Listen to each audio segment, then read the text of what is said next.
हाँ जी रीट वालिओ, हाँ जी स्वागत है जी तुहाडा पंजाबी भाषा की क्लास विच।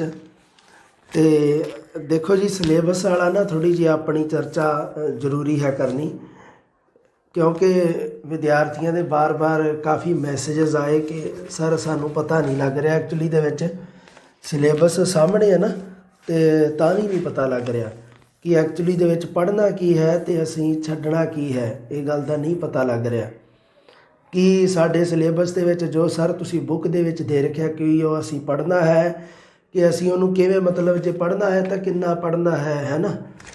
सो ये अनुसार देखो जी सब तो पहला तो तुसी ध्यान विच रखने आ जिहड़ियां आपां कॉमन टॉपिक पढ़ने आ किहड़े किहड़े आ। कॉमन का मतलब भी सारिਆਂ वास्ते जिहड़े कॉमन है जिन्हां दे विचों प्रश्न हर बार पुछया जाता है, तो चाहे तुसी फस्ट लेवल है तुहाडा, चाहे सैकेंड लेवल है, चाहे पंजाबी तुहाडी फस्ट लैंगुएज है, चाहे तुहाडी सैकेंड लैंगुएज है। सो उहदे विच की है कॉमन टॉपिक देख लो कुछ किहड़े ने। देखो जी सब तो पहला कॉमन टॉपिक तुसी वेख लो, 4 दे 4 सिलेबसां दे विच ना 4 सिलेबस है जी। लेवल फस्ट दे 2 है तो 2 सैकेंड लेवल दे है जी।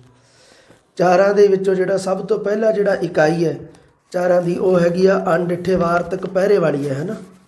अणडिठे वार्तक पैरे विचों व्याकरण संबंधी प्रश्न पुछने हैं। सब तो पहला तुसी अणडिठे वार्तक पैरे की गल सुन लो, एक इंपोर्टेंट। अगर तुहानूं कोई गुमराह करे कि फलानी बुक दे विचों आ जाणगे अणडिठे वार्तक पैरे, तुसी ये गल दा ध्यान विच रखना है। अगर तुसी किसी बुक दे विचों लभदे हो तो यह एक संयोग है, ये बस एक कोइनसीडेंस कह सकते हो तुसी इहनूं। पर की है कि अणडिठे का मतलब होंदा जिहड़ा सिलेबस दे विच ना होवे, जिहड़ी चीज़ अनसीन आपां जिहनूं कह दिंदे है ना। सो अनसीन पैसेज जिहड़ा आउणा है ना वो मतलब की है कि तुहाडी बुक दे विच हो भी सकता है किसी वार्तक वाली दे, तुहाडे कोल निबंध की कोई मान लो पुस्तक हैगी है उहदे विचों आ सकता है तो उहदे विचों नहीं भी आ सकता, दोनों शर्तां है। बस आपां सब तो वड्डी गल है कि कंसैप्ट क्लीयर करने हैं वो किहड़े किहड़े ने।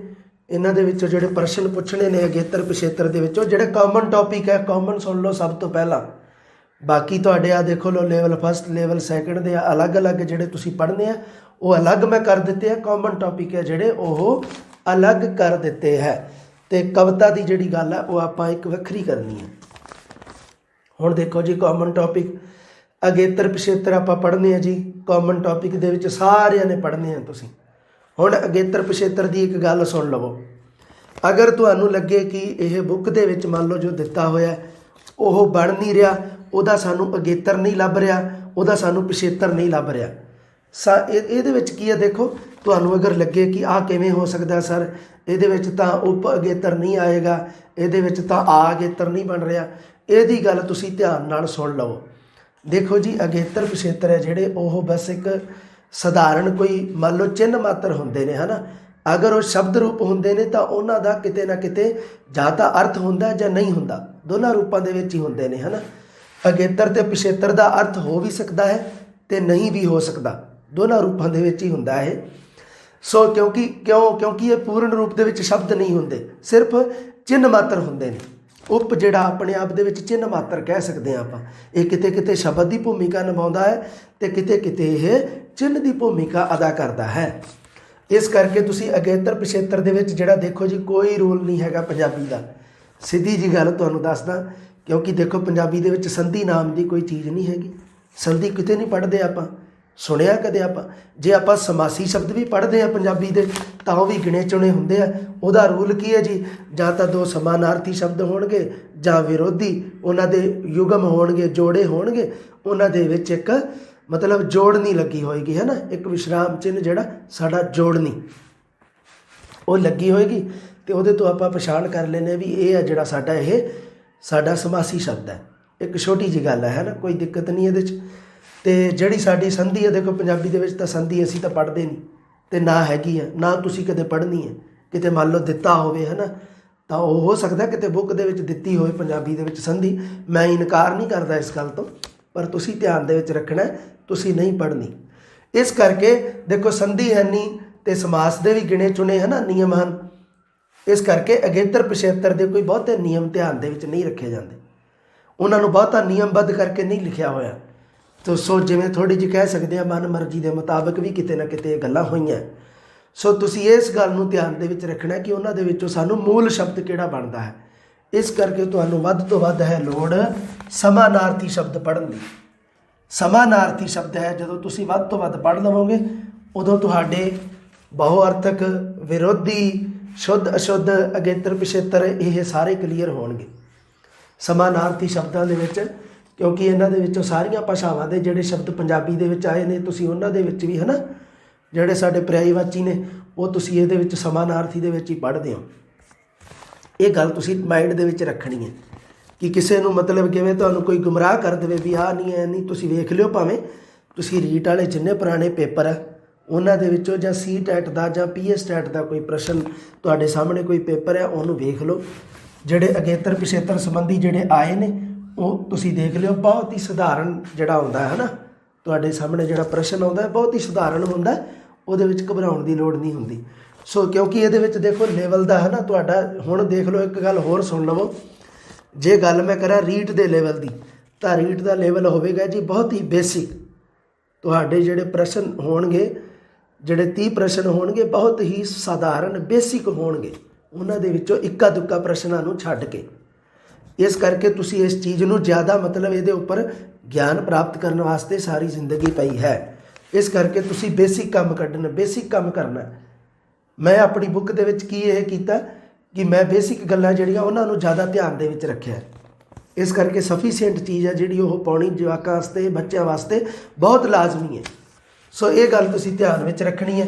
ਸ਼ੁੱਧ, ਉਸ ਤੋਂ ਬਾਅਦ ਦੇਖੋ ਜੀ ਅਗੇਤਰ ਪਿਛੇਤਰ, ਬਹੁਅਰਥਕ ਸ਼ਬਦ, ਸਮਾਨਾਰਥਕ ਸ਼ਬਦ, ਵਿਰੋਧੀ ਸ਼ਬਦ, ਸ਼ੁੱਧ ਅਸ਼ੁੱਧ ਸ਼ਬਦ ਸੁਣ ਲਓ ਦੀ। ਦੇਖੋ ਹੁਣ ਜਿਹੜੀ ਆਪਣੀ ਬੁੱਕ ਦਾ ਜਿਹੜਾ ਹੈਗਾ ਨਾ ਵਿਸ਼ਾ ਸੂਚੀ, ਉਹਦੇ ਵਿੱਚ ਹੋ ਸਕਦਾ ਸ਼ੁੱਧ ਅਸ਼ੁੱਧ ਸ਼ਬਦ ਨੂੰ ਆਪਣੇ ਸ਼ਬਦ ਜੋੜਾਂ ਦੇ ਨਿਯਮ ਲਿਖਤਾ ਹੋਵੇ ਹੈ ਨਾ। ਸੋ ਸ਼ਬਦ ਜੋੜਾਂ ਦੇ ਨਿਯਮ ਜਾਂ ਸ਼ੁੱਧ ਅਸ਼ੁੱਧ ਸ਼ਬਦ ਇੱਕੋ ਹੀ ਗੱਲ ਹੈ। ਇਹ ਤੁਸੀਂ ਧਿਆਨ ਦੇ ਵਿੱਚ ਰੱਖਣੀ ਹੈ। ਇਹਦਾ ਕੋਈ ਤੁਸੀਂ ਵੱਖਰਾ ਨਹੀਂ ਲੱਭਣਾ, ਕਿਤੋਂ ਕੋਸ਼ਿਸ਼ ਨਹੀਂ ਕਰਨੀ। ਉਸੇ ਨੂੰ ਕਿਹਾ ਜਾਂਦਾ ਜੋ ਪੁਰਾਣਾ ਸਾਡਾ ਰੀਟ ਦਾ ਸਿਲੇਬਸ ਸੀਗਾ 2017 ਵਾਲਾ, ਉਹਦੇ ਵਿੱਚ ਇੱਕ ਟੌਪਿਕ ਸੀਗਾ ਸ਼ਬਦ ਜੋੜਾਂ ਦੇ ਨਿਯਮ। ਬਸ ਉਹਦਾ ਨਾਮ ਹੁਣ ਲਿਖਤਾ ਸ਼ੁੱਧ ਅਸ਼ੁੱਧ ਸ਼ਬਦ। ਉਸ ਤੋਂ ਬਾਅਦ ਪੰਜਾਬੀ ਵਰਣਮਾਲਾ, ਲਗਾ ਮਾਤਰਾ, ਦੁੱਤ ਅੱਖਰ, ਲਗਾਖਰ, ਸਵਰ ਅਤੇ ਵਿਅੰਜਨ। ਅੱਛਾ, ਹੁਣ ਤੁਸੀਂ ਇੱਕ ਗੱਲ ਹੋਰ ਧਿਆਨ ਦੇ ਵਿੱਚ ਰੱਖਣੀ ਹੈ, ਉਹ ਹੈਗੀ ਹੈ ਜੀ ਵੀ ਹੁਣ ਤੁਸੀਂ ਕਈ ਟੌਪਿਕ ਐਵੇਂ ਦੇ ਵੇਖੇ ਆ ਕਿ ਜਿਹੜੇ ਤੁਹਾਨੂੰ ਲੱਗਦਾ ਹੈ ਵੀ ਤੁਹਾਡੇ ਜਿਹੜਾ ਹੈਗਾ ਨਾ ਸਿਲੇਬਸ ਉਹਦੇ ਵਿੱਚ ਹੈ ਨਹੀਂਗੇ। ਕੁਝ ਟੌਪਿਕ ਤੁਸੀਂ ਇੱਥੇ ਵੇਖੋਗੇ, ਉਹਨਾਂ ਦੇ ਵਿੱਚੋਂ ਕੁਝ ਕੁ ਮੈਂ ਲਿਖੇ ਆ। ਲਿੰਗ ਵਚਨ ਕਾਲ ਤੇ ਸਾਰਿਆਂ ਦੇ ਵਿੱਚ ਹੀ ਹੈਗੇ, ਕਾਮਨ। ਅਖਾਣ ਤੇ ਮੁਹਾਵਰੇ ਵੀ ਹੈ, ਸਿਧਾਂਤ ਸੂਤਰ ਵਿਧੀਆਂ ਕਾਮਨ ਹੈ, ਭਾਸ਼ਾ ਕੌਸ਼ਲ, ਸਿੱਖਣ ਸਿਖਾਉਣ ਸਮੱਗਰੀ, ਪਾਠ ਪੁਸਤਕ, ਇਹ ਸਾਰੇ ਕਾਮਨ ਦੀਆਂ ਚੀਜ਼ਾਂ ਨੇ ਹੈ ਨਾ। ਸਾਰੇ ਕਾਮਨ ਚੀਜ਼ਾਂ ਮਤਲਬ ਕੀ ਹੈ ਕਿ ਸਾਰਿਆਂ ਨੇ ਪੜ੍ਹਨੇ ਨੇ। ਇਹਨਾਂ ਦੇ ਵਿੱਚੋਂ ਕੁਝ ਕੁ ਤੁਹਾਨੂੰ ਲੱਗਦਾ ਹੋਵੇਗਾ ਕਿ ਇਹ ਸਾਡੇ ਕੀ ਕੰਮ ਦੇ ਨੇ, ਪਰ ਇਹਨਾਂ ਦੇ ਵਿੱਚੋਂ ਪ੍ਰਸ਼ਨ ਪੁੱਛਿਆ ਜਾਂਦਾ ਹੈ।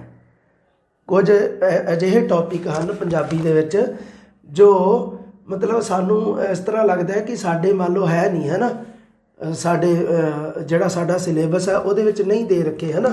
ਉਹਦੇ ਵਿੱਚ ਦੇਖੋ ਪੰਜਾਬੀ ਭਾਸ਼ਾ ਦਾ ਅਧਿਆਪਕ ਹੁੰਦਾ ਹੈ ਜਿਵੇਂ ਹੈ ਨਾ, ਭਾਸ਼ਾ ਪ੍ਰਯੋਗਸ਼ਾਲਾ ਹੈ ਜਿਵੇਂ ਮਾਤ ਭਾਸ਼ਾ ਦੀ ਸਿੱਖਿਆ ਹੈ।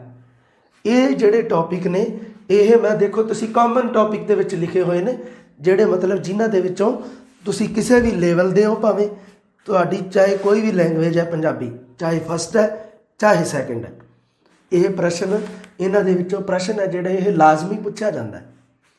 ਸੋ ਇਹਨੂੰ ਤੁਸੀਂ ਕਹਿ ਸਕਦੇ ਹੋ ਕਿ ਐਗਜ਼ਾਮੀਨਰ ਹੈ ਨਾ ਜਿਹੜਾ ਉਹ ਬੇਵਫਾਈ ਕਰਦਾ ਸਾਡੇ ਨਾਲ ਹੈ ਨਾ, ਕਹਿ ਸਕਦੇ ਹੋ ਤੁਸੀਂ। वो बेवफा है तो क्या मत कहो बुरा उसको, कि जो हुआ सो हुआ खुश रखे खुदा उसको। वो सादा खूह था ज़माने के खम क्या समझता, हवा के साथ चला ले उड़ी हवा उसको। वो नज़र ना आए तो उसकी तलाश में रहना, वो कहीं मिले तो पलट कर ना देखना उसको। सो ਇਹਨੂੰ ਮੈਂ ਕਹਿ ਸਕਦਾ ਵੀ ਐਗਜ਼ਾਮੀਨਰ ਦੀ ਬੇਵਫਾਈ ਆਪਾਂ ਕਹਿ ਸਕਦੇ ਹਾਂ ਇੱਥੇ, ਕਿਉਂਕਿ ਇਹਨਾਂ ਦੇ ਵਿੱਚੋਂ ਦੇਖ ਸਕਦੇ ਹੋ ਤੁਸੀਂ ਆ ਕਈ ਨਹੀਂ ਦਿੱਤੇ ਹੁੰਦੇ ਹੈ ਨਾ, ਇਹਨਾਂ ਦੇ ਵਿੱਚੋਂ ਪ੍ਰਸ਼ਨ ਪੁੱਛ ਲਿਆ ਜਾਂਦਾ ਹੈ। ਸੋ ਇਹ ਜਿਹੜੇ ਕੁਝ ਮਤਲਬ ਅਜਿਹੇ ਟੌਪਿਕ ਹਨ ਜੋ ਸਾਡੇ ਸਿਲੇਬਸ ਦੇ ਨਾਲ ਇਨਡਾਇਰੈਕਟ ਰੂਪ ਵਿੱਚ ਜੁੜੇ ਹੋਏ ਹਨ। ਇਹਨਾਂ ਦੇ ਵਿੱਚੋਂ ਬਹੁਤ ਸਾਰੇ ਆ ਪੰਜਾਬੀ ਵਰਣਮਾਲਾ ਦੇ ਵਿੱਚ ਲਗਾ, ਮਾਤਰਾ, ਦੁੱਤ, ਅੱਖਰ, ਲਗਾਖਰ, ਸਵਰ, ਵਿਅੰਜਨ, ਲਿੰਗ, ਵਚਨ ਤੇ ਕਾਲ, ਅਖਾਣ, ਮੁਹਾਵਰੇ, ਇਹ ਤੁਸੀਂ ਸਾਰਿਆਂ ਨੇ ਪੜ੍ਹਨੇ ਹੈ। ਅੱਛਾ, ਹੁਣ ਇੱਕ ਗੱਲ ਹੋਰ ਤੁਸੀਂ ਧਿਆਨ ਦੇ ਵਿੱਚ ਸੁਣਨੀ ਹੈ ਜੀ। ਸ਼ੁੱਧ ਸਾਡੇ ਸਵਰ ਅਤੇ ਵਿਅੰਜਨ ਹਨ, ਹੈ ਨਾ। ਜਿਵੇਂ ਸਵਰਾਂ ਅਤੇ ਵਿਅੰਜਨਾਂ ਦੀ ਆਪਾਂ ਕਲਾਸ YouTube 'ਤੇ ਲੈ ਚੁੱਕੇ ਹਾਂ, ਪਰ ਕਈ ਜਿਵੇਂ ਪ੍ਰਸ਼ਨ ਬੱਚਿਆਂ ਦੇ ਵਾਰੀ ਆਉਂਦੇ ਆ, ਪਤਾ ਨਹੀਂ ਮੈਨੂੰ ਕੀ ਕਾਰਨ ਹੈ, ਮੈਨੂੰ ਇਸ ਗੱਲ ਦਾ ਨਹੀਂ ਪਤਾ ਕਿ ਕਿਉਂ ਆ ਰਹੇ ਨੇ। ਬੱਚੇ ਪੁੱਛਦੇ ਨੇ ਕਿ ਸਰ ਸਵਰ ਕਿੰਨੇ ਨੇ। ਸਵਰ ਦੇਖੋ ਜੀ, ਸਵਰ 3 ਹੀ ਹੈ। ਸਵਰ, ਮੂਲ ਸਵਰ, ਸਵਰ ਵਾਹਕ ਜਿਹਨਾਂ ਨੂੰ ਆਪਾਂ ਕਹਿ ਦਿੰਦੇ ਹਾਂ 3, ਹੈ ਨਾ। ਪਰ ਨਾ ਤੁਸੀਂ ਕਈ ਵਾਰੀ ਨੋਟ ਕੀਤਾ ਹੋਣਾ ਵੀ ਸ਼ਬਦਾਵਲੀ ਦੇ ਵਿੱਚ ਨਾ ਆਪਾਂ ਲਿਖ ਦਿੰਦੇ ਹਾਂ ਕਈ ਵਾਰੀ ਵੀ ਹਰਸਵ ਜਿਹੜੇ ਸਵਰ ਹਨ ਉਹ 10 ਹਨ, ਜਿਨ੍ਹਾਂ ਦੇ ਵਿੱਚੋਂ ਹਰਸਵ ਸਵਰ 3 ਹਨ ਅਤੇ ਸਾਡੇ ਦੀਰਘ ਸਵਰ ਹਨ 7 ਹਨ, ਹੈ ਨਾ। ਤੁਸੀਂ ਇਸ ਤਰ੍ਹਾਂ ਲਿਖਿਆ ਹੋ, ਕਿਤਾਬਾਂ ਦੇ ਵਿੱਚ ਲਿਖਿਆ ਹੋਣਾ ਅਕਸਰ ਹੁੰਦਾ। ਪਰ ਰੀਟ ਦੇ ਵਿੱਚ ਜਿਹੜਾ ਪ੍ਰਸ਼ਨ ਆਇਆ ਉਹਦੇ ਵਿੱਚ ਜਿਹੜਾ ਪ੍ਰਸ਼ਨ ਸੀ ਕਿ ਸਵਰ ਹੁੰਦੇ ਹਨ ਜਾਂ ਪੰਜਾਬੀ ਵਿੱਚ ਸਵਰਾਂ ਦੇ ਕਿੰਨੇ ਪ੍ਰਕਾਰ ਹਨ, ਸਵਰ ਕਿੰਨੇ ਹਨ, ਤਾਂ ਉਹਦਾ ਆਨਸਰ ਸੀ 3। ਊੜਾ, ਐੜਾ ਅਤੇ ਈੜੀ, ਇਹ 3 ਹਨ। ਸੋ ਇੱਕ ਹੋਰ ਪ੍ਰਸ਼ਨ ਵਾਰੀ ਬੱਚੇ ਕਰਦੇ ਨੇ ਕਿ ਸਰ ਇਹ ਜਿਹੜੇ ਹੁੰਦੇ ਹਨ ਜੋ ਸਾਡੀਆਂ ਲਗਾ ਹੁੰਦੀਆਂ ਹਨ, ਮਾਤਰਾ ਹੁੰਦੀਆਂ ਹਨ, ਹੈ ਨਾ, ਜਾਂ ਕਹਿ ਦਿੰਦੇ ਹਾਂ ਆਪਾਂ ਸਵਰ ਧੁਨੀਆਂ ਕਿੰਨੀਆਂ ਹੁੰਦੀਆਂ ਹਨ। ਦੇਖੋ ਜੀ, ਸਵਰ ਧੁਨੀਆਂ ਨੇ 10, ਸਵਰ ਹਨ 3, ਠੀਕ ਹੈ ਜੀ, ਅਤੇ ਸਵਰ ਧੁਨੀਆਂ ਨੇ ਸਾਡੀਆਂ 10। ਸਵਰ ਧੁਨੀਆਂ ਨੂੰ ਵੀ ਸਵਰਾਂ 3 ਹਨ, 3 ਨੂੰ ਲੱਗ ਗਈਆਂ ਸਾਡੀਆਂ 10 ਲਗਾਂ। 10 ਲਗਾਂ ਜਦੋਂ ਲੱਗਦੀਆਂ ਨੇ ਅਤੇ ਸਾਡੇ ਸਾਹਮਣੇ ਆਉਂਦੀਆਂ ਜੀ 10 ਸਵਰ ਧੁਨੀਆਂ, ਠੀਕ ਹੈ ਜੀ। ਹੁਣ ਦੇਖੋ ਜੀ, ਸਾਡੀਆਂ ਲਗਾ ਮਾਤਰਾ ਜਿਹੜੀਆਂ ਉਹ ਤਾਂ ਹੈਗੀਆਂ 10, ਪਰ ਉਹਨਾਂ ਦੇ ਵਿੱਚੋਂ ਇੱਕ ਆ ਜਿਹੜਾ ਸਾਡਾ ਮੁਕਤਾ ਹੈ ਉਹ ਚਿੰਨ੍ਹ ਰਹਿਤ ਹੈ, ਉਹਦਾ ਕੋਈ ਚਿੰਨ੍ਹ ਨਹੀਂ, ਇਸ ਕਰਕੇ ਚਿੰਨ੍ਹ ਹੈਗੇ 9। ਹੁਣ ਇਹ ਗੱਲ ਥੋੜ੍ਹੀ ਜਿਹੀ ਦਿਮਾਗ ਵਿੱਚ ਰੱਖਿਓ ਵੀ ਲਗਾ ਮਾਤਰਾ ਸਾਡੀਆਂ 10 ਹੀ ਹੈ। ਲਗਾ ਮਾਤਰਾ ਦੇ ਨਾਮ ਦੇਖ ਲਓ ਕਿੰਨੇ ਆ, ਨਾਮ ਦੇ ਹਿਸਾਬ ਨਾਲ ਲਾਓ ਅੰਦਾਜ਼ਾ। ਸਾਡਾ ਇੱਕ ਮੁਕਤਾ ਹੈ, ਕੰਨਾ, ਸਿਹਾਰੀ, ਬਿਹਾਰੀ, ਔਂਕੜ, ਦੁਲੈਂਕੜ, ਲਾਂ, ਦੁਲਾਂ, ਹੋੜਾ ਅਤੇ ਕਨੌੜਾ, ਹੋ ਗਏ ਨਾ 10। ਮੁਕਤਾ ਜਿਹੜਾ ਉਹ ਗਿਣਿਆ ਜਾਂਦਾ ਕਿ ਨਹੀਂ, ਮਾਤਰਾ 'ਚ ਗਿਣਿਆ ਗਿਆ ਨਾ, ਕਿੰਨੇ ਹੋ ਗਏ, 10 ਹੋ ਗਏ ਨਾ। ਪਰ ਚਿੰਨ੍ਹ ਕਿੰਨੇ ਹੈ, ਮੁਕਤੇ ਦਾ ਚਿੰਨ੍ਹ ਨਹੀਂ ਹੈਗਾ। ਚਿੰਨ੍ਹ ਕਿੰਨੇ ਹੈ ਜੀ ਸਾਡੀਆਂ ਲਗਾ ਮਾਤਰਾ ਦੇ, ਉਹ ਹੈਗੇ ਜੀ 9। ਹੁਣ ਗੱਲ ਤੁਸੀਂ ਕਲੀਅਰ ਕਰ ਲਿਓ, ਇਸ ਗੱਲ ਨੂੰ ਦਿਮਾਗ ਦੇ ਵਿੱਚ ਬਿਠਾ ਲਿਓ। ਜਵਾਕਾਂ ਦੇ ਵਾਰੀ ਬਹੁਤ ਮੈਨੂੰ ਆਏ ਆ WhatsApp 'ਤੇ ਮੈਸੇਜ।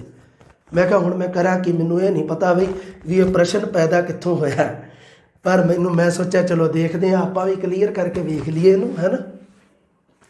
ਲਿੰਗ, ਵਚਨ ਅਤੇ ਕਾਲ। ਹੁਣ ਇੱਕ ਗੱਲ ਹੋਰ ਤੁਸੀਂ ਕਾਲ ਦੇ ਵਿੱਚ ਵੀ ਸੁਣ ਲਿਓ ਜੀ। ਤੁਸੀਂ ਕਿਤਾਬਾਂ ਦੇ ਵਿੱਚ ਜੇਕਰ ਪੜ੍ਹਦੇ ਹੋ ਕਿ ਵਰਤਮਾਨ ਕਾਲ ਦੇ ਅੱਗੇ ਇੰਨੇ ਪ੍ਰਕਾਰ ਹੈ, ਭੂਤ ਕਾਲ ਦੇ ਅੱਗੇ ਇੰਨੇ ਹੈ, ਸਾਡੇ ਭਵਿੱਖ ਕਾਲ ਦੇ ਇੰਨੇ ਹੈ, ਇਹਦਾ ਤੁਹਾਡੇ ਨਾਲ ਕੋਈ ਲੈਣਾ ਦੇਣਾ ਨਹੀਂ ਹੈ। ਕਿਤੇ 4 ਦੇ ਰੱਖੇ ਹੈ, ਕਿਤੇ 5 ਹੈ, ਕਿਤੇ 6 ਹੈ। ਤੁਸੀਂ ਇਸ ਚੀਜ਼ ਦੀ ਟੈਨਸ਼ਨ ਨਹੀਂ ਲੈਣੀ ਹੈ ਕਿ ਇਹ ਪ੍ਰਸ਼ਨ ਪੁੱਛ ਲਿਆ ਜਾਵੇਗਾ ਕਿ ਭੂਤ ਕਾਲ ਦੇ ਕਿੰਨੇ ਪ੍ਰਕਾਰ ਹਨ ਅੱਗੇ, ਨਾ ਜੀ ਨਾ। ਬਸ ਉਹ ਪ੍ਰਕਾਰਾਂ ਦੇ ਵਿੱਚ ਜਿਹੜੇ ਤੁਹਾਡੇ ਜੋ ਭੂਤ ਕਾਲ ਦੇ ਜਾਂ ਵਰਤਮਾਨ ਦੇ ਜਾਂ ਭਵਿੱਖ ਕਾਲ ਦੇ ਪ੍ਰਕਾਰਾਂ ਦੇ ਵਿੱਚ ਜਿਹੜੇ ਉਦਾਹਰਣ ਦਿੱਤੇ ਗਏ ਨੇ ਨਾ, ਤੁਸੀਂ ਉਹਨਾਂ ਨੂੰ ਧਿਆਨ ਨਾਲ ਪੜ੍ਹਨਾ। ਐਗਜ਼ਾਮੀਨਰ ਨੇ ਉਹਨਾਂ ਦੇ ਵਿੱਚੋਂ ਪੁੱਛਣਾ ਵੀ ਇਹ ਜਿਹੜਾ ਕਿਹੜਾ ਕਾਲ ਹੈ, ਅਤੇ ਕਾਲਾਂ ਦੇ ਵਿੱਚੋਂ ਉਹਨੇ 3 ਚੋਂ ਹੀ ਪੁੱਛਣਾ।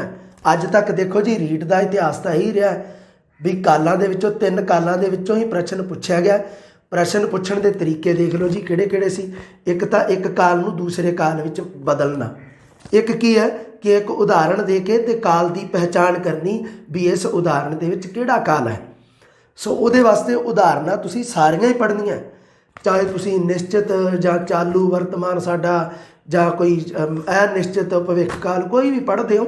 ਮੈਨੂੰ ਤਾਂ ਨਾਮ ਨਹੀਂ ਉਹਨਾਂ ਦੇ ਚੇਤੇ, ਪਰ ਵਿਦਿਆਰਥੀਆਂ ਦੀ ਇਹ ਵੀ ਡਿਮਾਂਡ ਆਈ ਹੈ ਕਿ ਇਹਦੇ ਉੱਪਰ ਵੀ ਵੀਡੀਓ ਬਣਾਈ ਜਾਵੇ। ਆਪਾਂ ਇੱਕ ਪ੍ਰੋਪਰ ਵੀਡੀਓ ਬਣਾਵਾਂਗੇ, ਤੁਸੀਂ ਇਸ ਗੱਲ ਦੀ ਚਿੰਤਾ ਨਾ ਕਰਿਓ। ਪਰ ਫਿਲਹਾਲ ਇੱਥੇ ਇੱਕ ਡਾਊਟ ਕਲੀਅਰ ਕਰ ਲਓ ਤੁਸੀਂ ਆਪਦਾ, ਕਿ ਤੁਸੀਂ ਇਸ ਗੱਲ 'ਤੇ ਨਹੀਂ ਸੋਚੀ ਜਾਣਾ ਵਾਰੀ ਕਿ ਭੂਤ ਕਾਲ ਦੇ ਸਰ ਕਿਤੇ 4 ਪ੍ਰਕਾਰ ਦੇ ਰੱਖੇ ਆ, ਕਿਤੇ 5 ਹੈ, ਕਿਤੇ 6 ਹੈ। ਨਾ, ਇਹ ਤੁਹਾਡੇ ਕੰਮ ਦੀ ਗੱਲ ਨਹੀਂ। ਤੁਹਾਡੇ ਕੰਮ ਦੀ ਗੱਲ ਹੈ ਉਹਨਾਂ ਪ੍ਰਕਾਰਾਂ ਦੇ ਵਿੱਚ ਜਿਹੜੇ ਉਦਾਹਰਣ ਦਿੱਤੇ ਗਏ ਨੇ। ਸੋ ਇਹ ਤੁਸੀਂ ਧਿਆਨ ਦੇ ਵਿੱਚ ਰੱਖਣੇ ਆ, ਉਹ ਤੁਹਾਡੇ ਕੰਮ ਦੀ ਗੱਲ ਹੈ। ਉਹਨਾਂ ਨੂੰ ਤੁਸੀਂ ਕਲੀਅਰ ਕਰਨਾ, ਹੈ ਨਾ। ਵੀ ਹੋ ਸਕਦਾ ਉਹ ਅੱਜ ਜਾਵੇ, ਇਹ ਤੋਂ ਆਪਾਂ ਨੂੰ ਲੱਗਦਾ ਵੀ ਹੋ ਸਕਦਾ ਹੈ ਨਾ, ਵੀ ਅੱਜ ਉਹ ਆ ਸਕਦਾ ਹੈ। ਇਹ ਤੋਂ ਆਪਾਂ ਨੂੰ ਲੱਗਦਾ ਹੋਵੇਗਾ ਵੀ ਇਹ ਵਰਤਮਾਨ ਕਾਲ ਹੈ, ਪਰ ਨਹੀਂ, ਇਹ ਭਵਿੱਖ ਕਾਲ ਹੈ ਨਾ। ਉਸ ਦੇ ਅੱਜ ਆਉਣ ਦੀ ਸੰਭਾਵਨਾ ਹੈ, ਮਤਲਬ ਉਹ ਜੇ ਆਇਆ ਨਹੀਂ ਗਾ, ਕੰਮ ਭਵਿੱਖ ਕਾਲ ਦੇ ਵਿੱਚ ਹੋਵੇਗਾ। ਇਹ ਗੱਲਾਂ ਤੁਸੀਂ ਥੋੜ੍ਹੀਆਂ ਜਿਹੀਆਂ ਕਲੀਅਰ ਕਰਨੀਆਂ ਨੇ। ਹੁਣ ਦੇਖੋ ਜੀ ਅੱਗੇ ਅਖਾਣ ਅਤੇ ਮੁਹਾਵਰੇ। ਅੱਛਾ, ਹੁਣ ਇੱਕ ਹੋਰ ਡਾਊਟ ਕਲੀਅਰ ਕਰ ਲਓ। ਵਿਦਿਆਰਥੀਆਂ ਦੇ ਇਹ ਵੀ ਮੈਸੇਜ ਆਏ ਕਿ ਸਰ ਆਪਣੀ ਬੁੱਕ ਦੇ ਵਿੱਚ ਨਾ ਅਖਾਣ ਅਤੇ ਮੁਹਾਵਰੇ ਨਾ ਘੱਟ ਹੈ। ਹੁਣ ਦੇਖੋ ਕਾਰਨ ਕੀ ਹੈ, ਰੀਜਨ ਕੀ ਸੀ ਇਸ ਗੱਲ ਦਾ। ਜਦੋਂ ਹਜੇ ਆਪਾਂ ਸਿਰਫ YouTube 'ਤੇ ਨਾ ਵੀਡੀਓ ਬਣਾ ਰਹੇ ਸੀ, ਉਦੋਂ ਵਿਦਿਆਰਥੀਆਂ ਦੀ ਡਿਮਾਂਡਸ ਹੈ ਜਿਹੜੀ ਉਹ ਮੈਂ ਬਕਾਇਦਾ ਵੇਖਦਾ ਹੁੰਦਾ ਸੀ ਵੀ ਐਕਚੁਅਲੀ ਦੇ ਵਿੱਚ ਕੀ ਡਿਮਾਂਡਸ ਆ ਰਹੀ ਹੈ। ਵਿਦਿਆਰਥੀ ਦੂਰੋਂ ਨੇੜਿਓਂ ਜਦੋਂ ਫੋਨ ਕਰਦੇ ਸੀ, ਉਹਨਾਂ ਦਾ ਇਹ ਕਹਿਣਾ ਸੀ ਕਿ ਸਰ ਇਹ ਅਖਾਣ ਅਤੇ ਮੁਹਾਵਰੇ ਸਾਡੇ ਕੋਲ ਬਹੁਤ ਪਏ ਆ, ਸਾਡੇ ਕੋਲ 300 400 ਪਏ ਆ, ਪਰ ਸਾਨੂੰ ਕੰਸੈਪਟ ਨਹੀਂ ਕਲੀਅਰ ਇਹਨਾਂ ਦਾ, ਸਾਨੂੰ ਪੰਜਾਬੀ ਭਾਸ਼ਾ ਦਾ ਨਹੀਂ ਪਤਾ। ਸੋ ਇਸ ਕਰਕੇ ਮੈਂ ਥੋੜ੍ਹਾ ਜਿਹਾ ਇਸ ਚੀਜ਼ ਨੂੰ ਅਵੋਇਡ ਕਰ ਗਿਆ। ਇੱਕ ਤਾਂ ਵੀ ਮੈਂ ਸੋਚਿਆ ਵੀ ਇਹਨਾਂ ਦੇ ਉੱਪਰ ਕਿਉਂ ਨਾ ਆਪਾਂ ਇੱਕ ਕਲਾਸ ਬਣਾ ਲਾਂਗੇ, ਹੈ ਨਾ। ਜਦੋਂ ਆਪਾਂ ਟੈਸਟ ਸੀਰੀਜ਼ ਦੇ ਵਿੱਚ ਜਦੋਂ ਆਪਾਂ ਕਰਾਂਗੇ ਇਹਨਾਂ ਗੱਲਾਂ ਨੂੰ, ਜਦੋਂ ਆਪਾਂ ਸਾਡੇ ਮਾਡਲ ਪੇਪਰ ਦੇ ਵਿੱਚ, ਤਾਂ ਉਦੋਂ ਅਖਾਣ ਅਤੇ ਮੁਹਾਵਰਿਆਂ ਦੇ ਸੰਬੰਧੀ ਜਿਹੜੇ ਕਨਸੈਪਟ ਨੇ ਉਹ ਆਪਣਾ ਨਾਲ ਨਾਲ ਕਲੀਅਰ ਕਰਦੇ ਜਾਵਾਂਗੇ। ਹੁਣ ਤੁਸੀਂ ਦੇਖਿਆ ਹੋਣਾ, ਕਿਉਂਕਿ ਦੇਖੋ ਚਾਹੇ ਤੁਸੀਂ ਕਿੰਨੇ ਵੀ ਪੜ੍ਹ ਲਓ, ਐਗਜ਼ਾਮੀਨਰ ਕਈ ਵਾਰੀ ਬੇਵਫਾ ਹੋ ਹੀ ਜਾਂਦਾ ਮਿੱਤਰੋ। ਪਤਾ ਕਿਵੇਂ ਹੋ ਜਾਂਦਾ? ਇਹ ਗੱਲ 2017 ਵਾਲਾ ਪੇਪਰ ਹੈ ਜੀ, ਲੈਵਲ 2 ਹੈ ਜੀ, ਭਾਸ਼ਾ 2 ਹੈ ਜੀ, ਹੈ ਨਾ। ਉਹਦੇ ਵਿੱਚ ਨਾ ਇੱਕ ਆਇਆ ਸੀ ਪ੍ਰਸ਼ਨ, ਮੇਰੇ ਹਿਸਾਬ ਨਾਲ ਇਹਦੇ ਵਿੱਚ ਹੀ ਆਇਆ ਸੀ। ਹਾਂਜੀ, ਇਹਦੇ ਵਿੱਚ ਇੱਕ ਪ੍ਰਸ਼ਨ ਸੀ ਸ਼ਾਇਦ ਕਿ ਹਾਂਜੀ, ਜਿਹੜਾ ਪ੍ਰਸ਼ਨ ਸੀ ਨਾ ਕਿ ਉਹ ਆਪਣੇ ਪਹਿਲੀ ਚੋਰੀ ਪਹਿਲਾ ਹੀ ਫਾਹਾ, ਹੈ ਨਾ। ਅਤੇ ਉਹ ਤੁਸੀਂ ਦੇਖਿਆ ਹੋਣਾ ਵੀ ਉਹ ਕਿਤੇ ਮੈਨੂੰ ਤਾਂ ਲੱਗਿਆ ਨਹੀਂ, ਮੈਨੂੰ ਤਾਂ ਲੱਭਿਆ ਨਹੀਂ ਕਿਤੇ। ਸੋ ਇਹ ਵੀ ਹੋ ਜਾਂਦਾ ਕਈ ਵਾਰੀ, ਹੈ ਨਾ, ਵੀ ਉਹਦਾ ਮਤਲਬ ਜੋ ਵੀ ਆਨਸਰ ਸੀ, ਹੈ ਨਾ। ਅਤੇ ਇਹ ਜਿਹੜਾ ਪਹਿਲੀ ਚੋਰੀ ਪਹਿਲਾ ਹੀ ਫਾਹਾ, ਇਹ ਜਿਹੜਾ ਅਖਾਣ ਸੀ, ਹੈ ਨਾ, ਇਹਦਾ ਮਤਲਬ ਉਹਨੇ ਅਰਥ ਪੁੱਛਿਆ ਸੀ।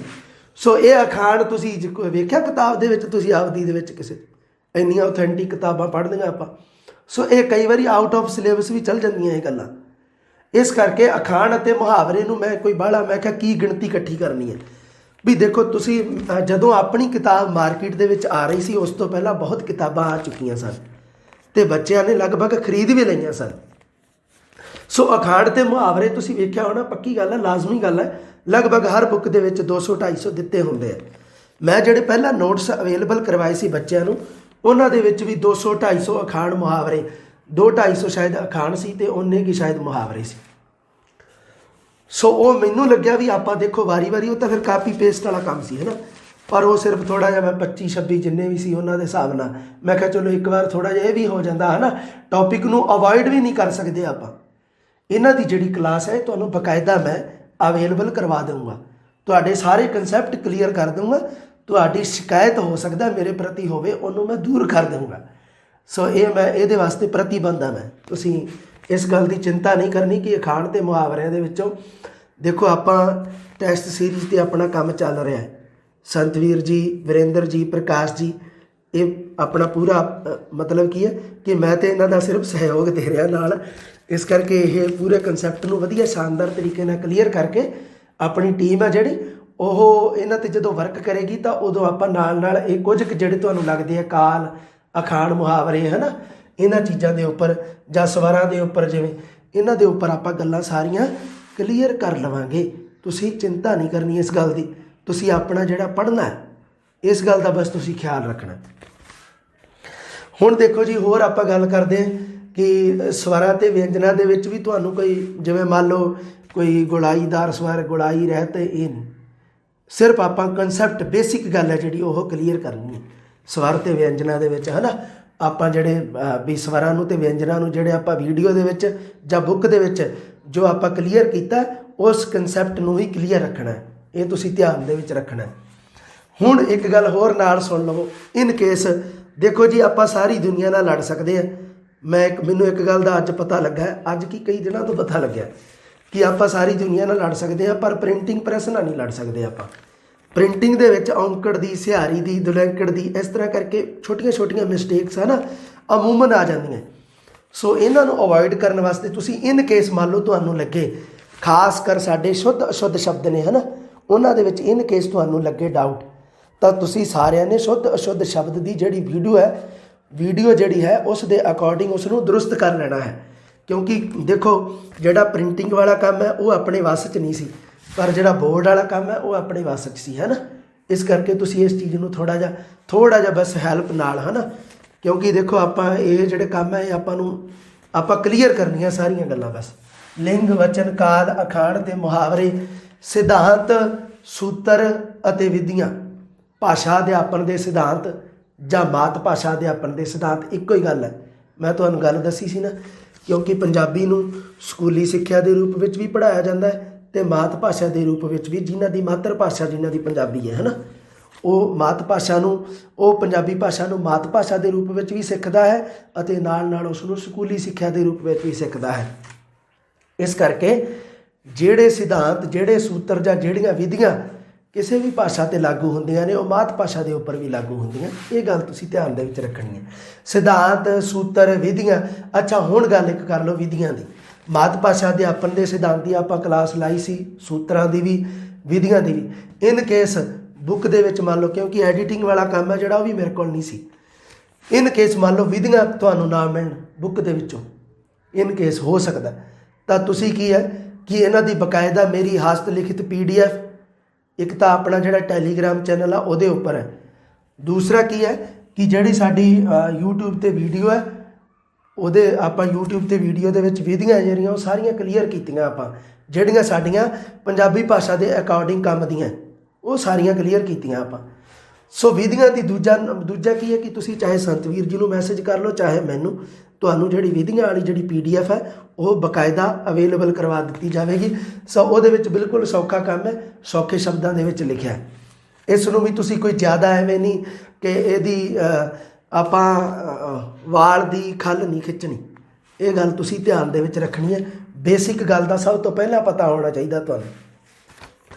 ਭਾਸ਼ਾਈ ਕੌਸ਼ਲਾਂ ਦਾ ਵਿਕਾਸ, ਸੁਣਨਾ, ਬੋਲਣਾ, ਪੜ੍ਹਨਾ, ਲਿਖਣਾ, ਇਹ ਆਪਾਂ ਹੁਣ ਦੇ ਹੀ ਕਲੀਅਰ ਕੀਤੇ ਆ ਸਾਰੇ।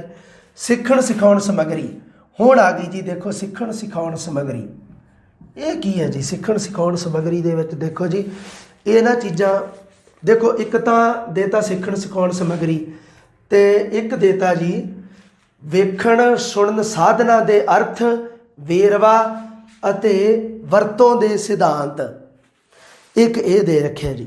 ਦੇਖੋ ਜੀ ਸਿੱਖਣ ਸਿਖਾਉਣ ਸਮੱਗਰੀ ਦੇ ਵਿੱਚ ਹੀ ਆ ਜਾਂਦੇ ਆ ਇਹ ਦੇਖਣ ਸੁਣਨ ਦੇ ਸਾਧਨ, ਇਹ ਸਾਡੀ ਸਿੱਖਣ ਸਿਖਾਉਣ ਸਮੱਗਰੀ ਦੇ ਵਿੱਚ ਆ ਜਾਂਦੇ ਨੇ। ਜਿਹੜੀ ਸਾਡੀ ਭਾਸ਼ਾ ਪ੍ਰਯੋਗਸ਼ਾਲਾ ਹੈ, ਜਿਹੜੀ ਸਾਡੀ ਭਾਸ਼ਾ ਪੁਸਤਕਾਲਾ, ਜਿਹੜਾ ਸਾਡਾ ਭਾਸ਼ਾ ਦਾ ਅਧਿਆਪਕ ਹੈ, ਜਿਹੜੀ ਸਾਡੀ ਪਾਠ ਪੁਸਤਕ ਹੈ, ਜਾਂ ਹੋਰ ਵੀ ਜਿਹੜੇ ਸਾਧਨ ਜਿਨ੍ਹਾਂ ਨੂੰ ਆਪਾਂ ਜਮਾਤ ਦੇ ਵਿੱਚ ਅਧਿਆਪਕ ਦੇ ਸਹਿਯੋਗੀ ਵਜੋਂ ਵਰਤਦੇ ਹਾਂ, ਉਹ ਸਾਰੀ ਹੈ ਸਾਡੀ, ਉਹਨੂੰ ਕਹਿ ਦਿੱਤਾ ਜਾਂਦਾ ਹੈ ਸਿੱਖਣ ਸਿਖਾਉਣ ਸਮੱਗਰੀ। ਸੋ ਇਹਨੂੰ ਕੋਈ ਅਲੱਗ ਨਾ ਸਮਝਣਾ, ਇਹਦੇ ਵਿੱਚ ਹੀ ਸਾਰੀਆਂ ਗੱਲਾਂ ਆ ਜਾਂਦੀਆਂ। ਕਿਹੜੀਆਂ ਦੇਖ ਲਓ, ਪਾਠ ਪੁਸਤਕ, ਹੈ ਨਾ। ਉਸ ਤੋਂ ਬਾਅਦ ਹੈਗਾ ਜੀ ਸਮੱਸਿਆਵਾਂ ਅਤੇ ਸੁਧਾਰ।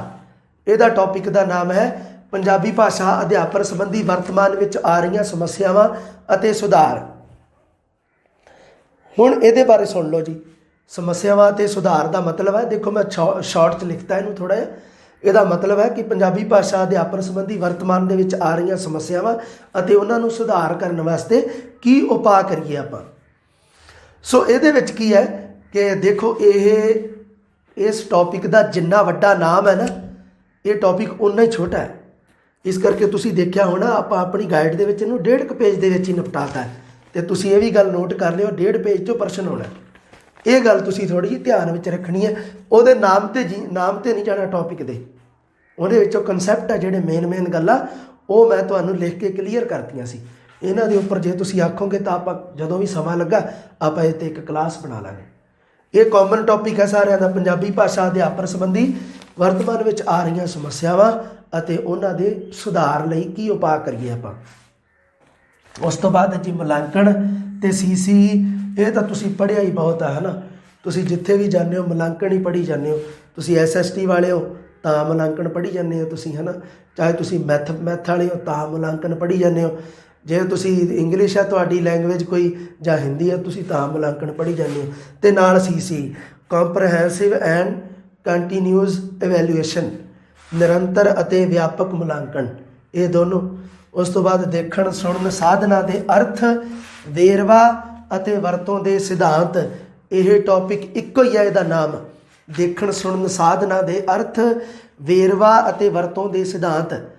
ਵੇਰਵਾ ਅਤੇ ਵਰਤੋਂ ਦੇ ਸਿਧਾਂਤ ਕੋਈ ਵੱਖਰਾ ਟੌਪਿਕ ਨਹੀਂ ਹੈ।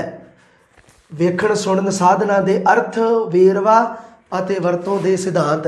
ਇਹਦਾ ਮਤਲਬ ਕੀ ਹੈ ਕਿ ਵੇਖਣ ਸੁਣਨ ਸਾਧਨ ਕਿਹਨੂੰ ਕਹਿੰਦੇ ਨੇ, ਉਹਨਾਂ ਦੀ ਅੱਗੇ ਵੰਡ ਕਰਨੀ, ਜਿਹੜੀ ਉਹਨਾਂ ਨੂੰ ਵੰਡਣਾ ਹੈ ਨਾ। ਆਹ ਦੇਖਣ ਸਾਧਨ ਹੈ, ਆਹ ਸਾਡਾ ਸੁਣਨ ਸਾਧਨ ਹੈ, ਆਹ ਸਾਡਾ ਦੇਖਣ ਸੁਣਨ ਸਾਧਨ ਹੈ। ਇਹਨਾਂ ਨੂੰ ਕਿਹਾ ਜਾਂਦਾ ਵੇਰਵਾ। ਅਤੇ ਉਹਨਾਂ ਦੀ ਵਰਤੋਂ, ਉਹਨਾਂ ਨੂੰ ਯੂਜ਼ ਕਰਨ ਦੇ, ਉਹਨਾਂ ਦੇ ਪ੍ਰਯੋਗ ਦੇ ਸਿਧਾਂਤ ਕਿਹੜੇ ਕਿਹੜੇ ਨੇ ਉਹਨਾਂ ਦੇ। ਪੰਜਾਬੀ ਭਾਸ਼ਾ ਦਾ ਅਧਿਆਪਕ, ਇਹਦੇ ਬਾਰੇ ਵੀ ਦੇਖੋ ਜੀ, ਹੈ ਨਾ।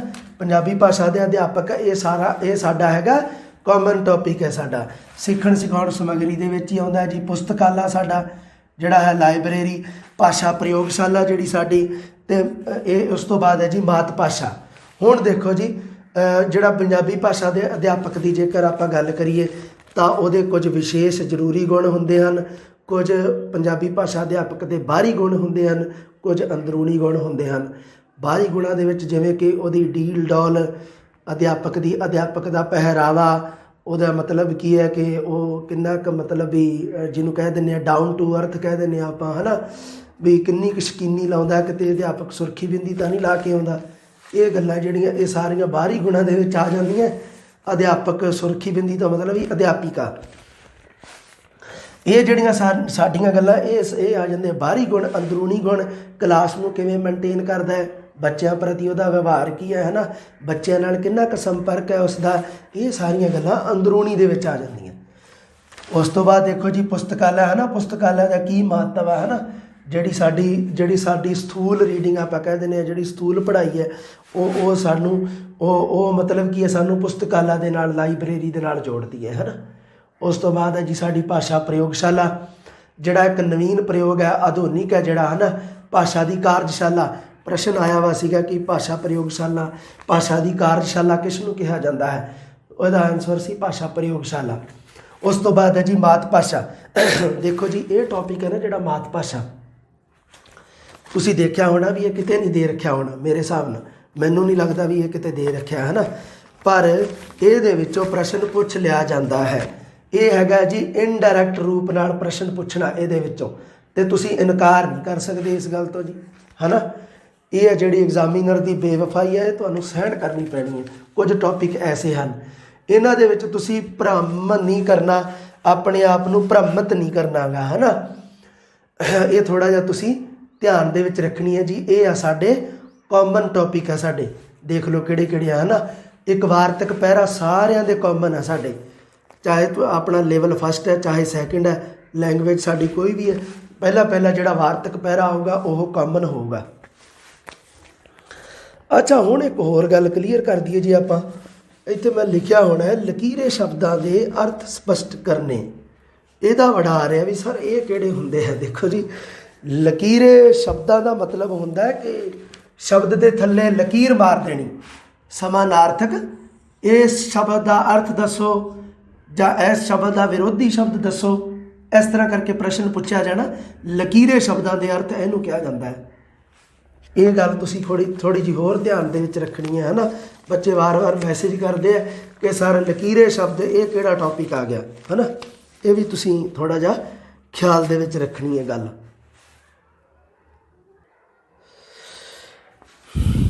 ਹਾਂਜੀ, ਹੁਣ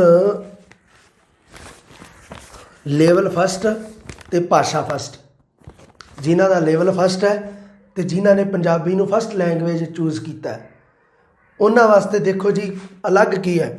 ਇੱਕ ਤਾਂ ਹੈ ਜੀ ਬਹੁਤੇ ਸ਼ਬਦਾਂ ਦੀ ਥਾਂ ਇੱਕ ਸ਼ਬਦ, ਤੁਸੀਂ ਦੇਖਿਆ ਹੋਣਾ, ਹੈ ਨਾ, ਉਹ ਹੈ ਜੀ। ਦੂਸਰਾ ਨਾ ਇੱਕ ਤਤਸਮ, ਤਦਭਵ, ਦੇਸੀ ਅਤੇ ਵਿਦੇਸ਼ੀ ਸ਼ਬਦ ਹੈ ਜਿਹੜੇ, ਇਹ ਵੀ ਹੈ ਨਾ ਲੈਵਲ ਫਸਟ, ਲੈਂਗੁਏਜ ਫਸਟ ਦੇ ਵਿੱਚ ਹੀ ਹੈ। ਅਤੇ ਵਿਸ਼ਰਾਮ ਚਿੰਨ੍ਹ ਹੈ। ਹੁਣ ਦੇਖੋ ਜੀ ਇਹਦੇ ਵਿੱਚ ਨਾ ਖਾਸ ਤੁਸੀਂ ਧਿਆਨ ਵਿੱਚ ਰੱਖਣੀ ਹੈ ਇੱਕ ਗੱਲ ਹੋਰ। ਲੈਵਲ ਫਸਟ, ਲੈਂਗੁਏਜ ਫਸਟ ਵਾਲਿਆਂ ਨੇ ਤਾਂ ਇਹਨੂੰ ਪੜ੍ਹਨਾ ਹੀ ਪੜ੍ਹਨਾ ਹੈ, ਪਰ ਤੁਸੀਂ ਜਿੰਨੇ ਵੀ ਪੰਜਾਬੀ ਦੀ ਤਿਆਰੀ ਕਰ ਰਹੇ ਹੋ ਉਹਨਾਂ ਨੇ ਇਸ ਚੀਜ਼ ਨੂੰ ਪੜ੍ਹਨਾ ਹੈ, ਕਿਉਂਕਿ ਇਹ ਵੀ ਕਿਤੇ ਨਾ ਕਿਤੇ ਕਾਮਨ ਟੌਪਿਕ ਦੀ ਸ਼੍ਰੇਣੀ ਵਿੱਚ ਹੀ ਆਉਂਦੇ ਹਨ। ਬਹੁਤੇ ਸ਼ਬਦਾਂ ਦੀ ਤਾਂ ਇੱਕ ਸ਼ਬਦ, ਹੈ ਨਾ, ਤਤਸਮ, ਤਦਭਵ, ਦੇਸੀ, ਵਿਦੇਸ਼ੀ ਅਤੇ ਸਾਡੇ ਵਿਸ਼ਰਾਮ ਚਿੰਨ੍ਹ, ਇਹ ਕਾਮਨ ਟੌਪਿਕ ਨੇ। ਵਿਸ਼ਰਾਮ ਚਿੰਨ੍ਹ ਵੀ ਕਾਮਨ ਹੈ, ਇਸ ਕਰਕੇ ਤੁਸੀਂ ਇਹਨਾਂ ਦੇ ਵਿੱਚੋਂ ਖਾਸ ਕਰਕੇ ਧਿਆਨ ਵਿੱਚ ਰੱਖਣਾ ਹੈ ਨਾ ਇਹਨਾਂ ਨੂੰ। ਇਹ ਹੈ ਜਿਹੜੇ ਟੌਪਿਕ ਇਹ ਲੈਂਗੁਏਜ ਫਸਟ ਲੈਵਲ ਫਸਟ ਵਾਲਿਆਂ ਨੇ ਤਾਂ ਪੜ੍ਹਨੇ ਹੀ ਪੜ੍ਹਨੇ ਹੈ, ਅਤੇ ਇਹ ਦੂਜਿਆਂ ਨੇ ਵੀ ਥੋੜ੍ਹੇ ਥੋੜ੍ਹੇ ਧਿਆਨ ਦੇ ਵਿੱਚ ਰੱਖਣੇ ਹੈ ਜੀ। ਉਸ ਤੋਂ ਬਾਅਦ ਦੇਖੋ ਜੀ, ਬਾਕੀ ਤਾਂ ਇਹ ਗੱਲ ਹੈ ਜਿਹੜੀ ਇਹ ਸਾਰਾ ਕਲੀਅਰ ਹੋ ਗਿਆ ਜੀ। ਇਹਨਾਂ ਵਾਲਾ ਤਾਂ ਲੈਵਲ ਫਸਟ ਲੈਂਗੁਏਜ ਫਸਟ, ਇਹ ਗੱਲ ਤਾਂ ਸਾਰੀ ਇਹਨਾਂ ਦਾ ਤਾਂ ਸਾਰਾ ਕਵਰ ਹੋ ਗਿਆ। ਹੁਣ ਹੈ ਜੀ ਸਾਡਾ ਲੈਵਲ ਫਸਟ ਅਤੇ ਭਾਸ਼ਾ ਸੈਕਿੰਡ। ਲੈਵਲ ਫਸਟ ਭਾਸ਼ਾ ਸੈਕਿੰਡ, ਇਹਦੇ ਵਿੱਚ ਹੈ ਜੀ ਦੇਖੋ ਇੱਕ ਟੌਪਿਕ, ਇਹ ਹੋਰ ਕਿਸੇ ਨੇ ਨਹੀਂ ਪੜ੍ਹਨਾ ਗਾ, ਇਹਨੂੰ ਪੜ੍ਹਨਾ ਹੈ ਜੀ ਸਿਰਫ ਲੈਵਲ ਫਸਟ ਭਾਸ਼ਾ ਸੈਕਿੰਡ ਵਾਲਿਆਂ ਨੇ। ਇਹ ਜਿਹੜਾ ਹੈਗਾ ਟੌਪਿਕ, ਦੇਖੋ ਇਹਦਾ ਨਾਮ ਕੀ ਹੈ? ਭਾਸ਼ਾ ਅਤੇ ਪੰਜਾਬੀ ਭਾਸ਼ਾ, ਭਾਸ਼ਾ ਦੀ ਵਿਆਖਿਆ, ਪੰਜਾਬੀ ਦੀਆਂ ਉਪ ਭਾਸ਼ਾਵਾਂ ਦਾ ਵਰਗੀਕਰਨ ਅਤੇ ਖੇਤਰ, ਏਰੀਆ, ਖੇਤਰ ਜਿਹਨੂੰ ਕਹਿ ਦਿੰਦੇ ਆ ਹਿੰਦੀ ਦੇ ਵਿੱਚ। ਹੁਣ ਇਹਦੇ ਵਿੱਚ ਦੇਖ ਲਓ ਜੀ, ਆ ਤੁਹਾਨੂੰ ਕਲੀਅਰ ਮੈਨੂੰ ਲੱਗਦਾ ਨਜ਼ਰ ਆ ਰਿਹਾ ਹੈ ਨਾ। ਲੈਵਲ ਫਸਟ ਲੈਂਗੁਏਜ ਸੈਕਿੰਡ ਵਾਲੇ ਆ ਜਿਹੜੇ, ਉਹਨਾਂ ਨੇ ਕੀ ਪੜ੍ਹਨਾ ਹੈ? ਭਾਸ਼ਾ ਦੀ ਪਹਿਲਾਂ ਤਾਂ ਜਿਹੜੀ ਹੁੰਦੀ ਹੈ ਆਪਣੇ ਜਿਹਨੂੰ ਆਪਾਂ ਕਹਿ ਦਿੰਦੇ ਹਾਂ ਡੈਫੀਨੇਸ਼ਨ, ਪੰਜਾਬੀ ਭਾਸ਼ਾ ਦੀ ਡੈਫੀਨੇਸ਼ਨ, ਭਾਸ਼ਾ ਦੀ ਵਿਆਖਿਆ। ਦੇਖੋ ਜੀ ਆਪਣੀ ਗਾਈਡ ਦੇ ਵਿੱਚ ਤੁਸੀਂ ਪੜ੍ਹ ਲਿਆ ਹੋਣਾ ਹੈ ਨਾ, ਕਿਉਂਕਿ ਥਿਓਰੀ ਵਾਲੀ ਚੀਜ਼ ਹੈ ਇਹ, ਭਾਸ਼ਾ ਦੀ ਵਿਆਖਿਆ ਕਰਨੀ ਹੈ ਨਾ। ਭਾਸ਼ਾ ਦੀ ਵਿਆਖਿਆ ਦੇ ਵਿੱਚ ਆ ਜਾਂਦਾ ਹੈ ਵੀ ਸਾਡੀ ਭਾਸ਼ਾ ਹੈ ਜਿਹੜੀ, ਇਹਦਾ ਉਦੇਸ਼ ਕੀ ਹੁੰਦਾ ਹੈ ਨਾ, ਭਾਸ਼ਾ ਦਾ ਮਹੱਤਵ ਕੀ ਹੈ, ਇਹਨੂੰ ਕਹਿ ਦਿੰਦੇ ਜਾਂਦੇ ਆਪਾਂ, ਇਹਨੂੰ ਕਹਿ ਦਿੱਤਾ ਜਾਂਦਾ ਹੈ ਭਾਸ਼ਾ ਦੀ ਵਿਆਖਿਆ। ਪੰਜਾਬੀ ਦੀਆਂ ਉਪ ਭਾਸ਼ਾਵਾਂ ਦਾ ਵਰਗੀਕਰਨ ਅਤੇ ਖੇਤਰ, ਵੀ ਕਿਹੜੀ ਉਪ ਭਾਸ਼ਾ ਕਿਹੜੇ ਏਰੀਏ ਦੇ ਵਿੱਚ ਬੋਲੀ ਜਾਂਦੀ ਹੈ ਨਾ। ਮਾਝੀ, ਮਾਲਵੀ, ਦੁਆਬੀ, ਪੁਆਧੀ, ਪੋਠੋਹਾਰੀ, ਮੁਲਤਾਨੀ, ਇਹ ਕੁਝ ਕੁ ਭਾਸ਼ਾਵਾਂ ਨੇ ਹੈ ਨਾ। ਇਹ ਜਿਹੜੀਆਂ ਭਾਸ਼ਾਵਾਂ ਨੇ ਸਾਡੀਆਂ ਉਪ ਭਾਸ਼ਾਵਾਂ ਨੇ ਪੰਜਾਬੀ ਦੀਆਂ, ਇਹਨਾਂ ਦਾ ਆਪਾਂ ਧਿਆਨ ਦੇ ਵਿੱਚ ਰੱਖਣਾ। ਇਹਨਾਂ ਦੇ ਵਿੱਚ ਧਿਆਨ ਰੱਖਣ ਵਾਲੀ ਕਿਹੜੀ ਚੀਜ਼ ਹੈ, ਕਿਹੜੀ ਚੀਜ਼ ਪੜ੍ਹਨੀ ਹੈ? ਉਹਨਾਂ ਉਪ ਭਾਸ਼ਾਵਾਂ ਦਾ ਵਰਗੀਕਰਨ ਹੈ ਨਾ, ਵੀ ਪੰਜਾਬੀ ਦੀਆਂ ਜਿਹੜੀਆਂ ਉਪ ਭਾਸ਼ਾਵਾਂ ਨੇ ਉਹ ਭੂਗੋਲਿਕ ਵੰਡ ਦੇ ਆਧਾਰ 'ਤੇ, ਮਤਲਬ ਉਹ ਹੈਗੀਆਂ ਹੈ ਨਾ, ਉਹਨਾਂ ਦੀ ਵੰਡ ਹੈ ਜਿਹੜੀ ਉਹ ਭੂਗੋਲਿਕ ਦੇ ਆਧਾਰ 'ਤੇ ਆ, ਭੂਗੋਲਿਕਤਾ ਦੇ ਆਧਾਰ 'ਤੇ ਆ। ਅਤੇ ਉਹਨਾਂ ਦਾ ਅੱਗੇ ਖੇਤਰ, ਕਿਹੜੀ ਉਪ ਭਾਸ਼ਾ ਕਿਹੜੇ ਏਰੀਏ ਦੇ ਵਿੱਚ ਬੋਲੀ ਜਾਂਦੀ ਹੈ। ਇਸ ਤੋਂ ਇਲਾਵਾ ਨਹੀਂ ਪੜ੍ਹਨਾ। ਐ ਨਹੀਂ ਵੀ ਆਹ ਗੱਲ ਤੁਸੀਂ ਪੜ੍ਹਨ ਲੱਗ ਜਾਓ ਕਿ ਇਹ ਉਪ ਭਾਸ਼ਾ ਜਿਹੜੀ ਹੈ ਕਿਵੇਂ ਬੋਲੀ ਜਾਂਦੀ ਹੈ, ਇਹ ਉਪ ਭਾਸ਼ਾ ਦੀ ਸ਼ਬਦਾਵਲੀ। ਹਾਲਾਂਕਿ ਮੈਂ ਆਪਣੀ ਗਾਈਡ ਦੇ ਵਿੱਚ ਥੋੜ੍ਹੀ ਥੋੜ੍ਹੀ ਸ਼ਬਦਾਵਲੀ ਮੈਂ ਵੈਸੇ ਹੀ ਪਾਤੀ, 2-2 4-4 ਲਫ਼ਜ਼ ਮੈਂ ਵੈਸੇ ਹੀ ਲਿਖਤੇ ਅਤੇ ਨਾਲ ਉਹਨਾਂ ਦੇ ਅਰਥ ਲਿਖਤੇ, ਕਿ ਥੋੜ੍ਹੀ ਜਿਹੀ ਮਤਲਬ ਥੋੜ੍ਹੀ ਜਿਹੀ ਕੰਸੈਪਟ ਕਲੀਅਰ ਕਰਨ ਵਾਸਤੇ ਲਿਖਿਆ ਉਹ।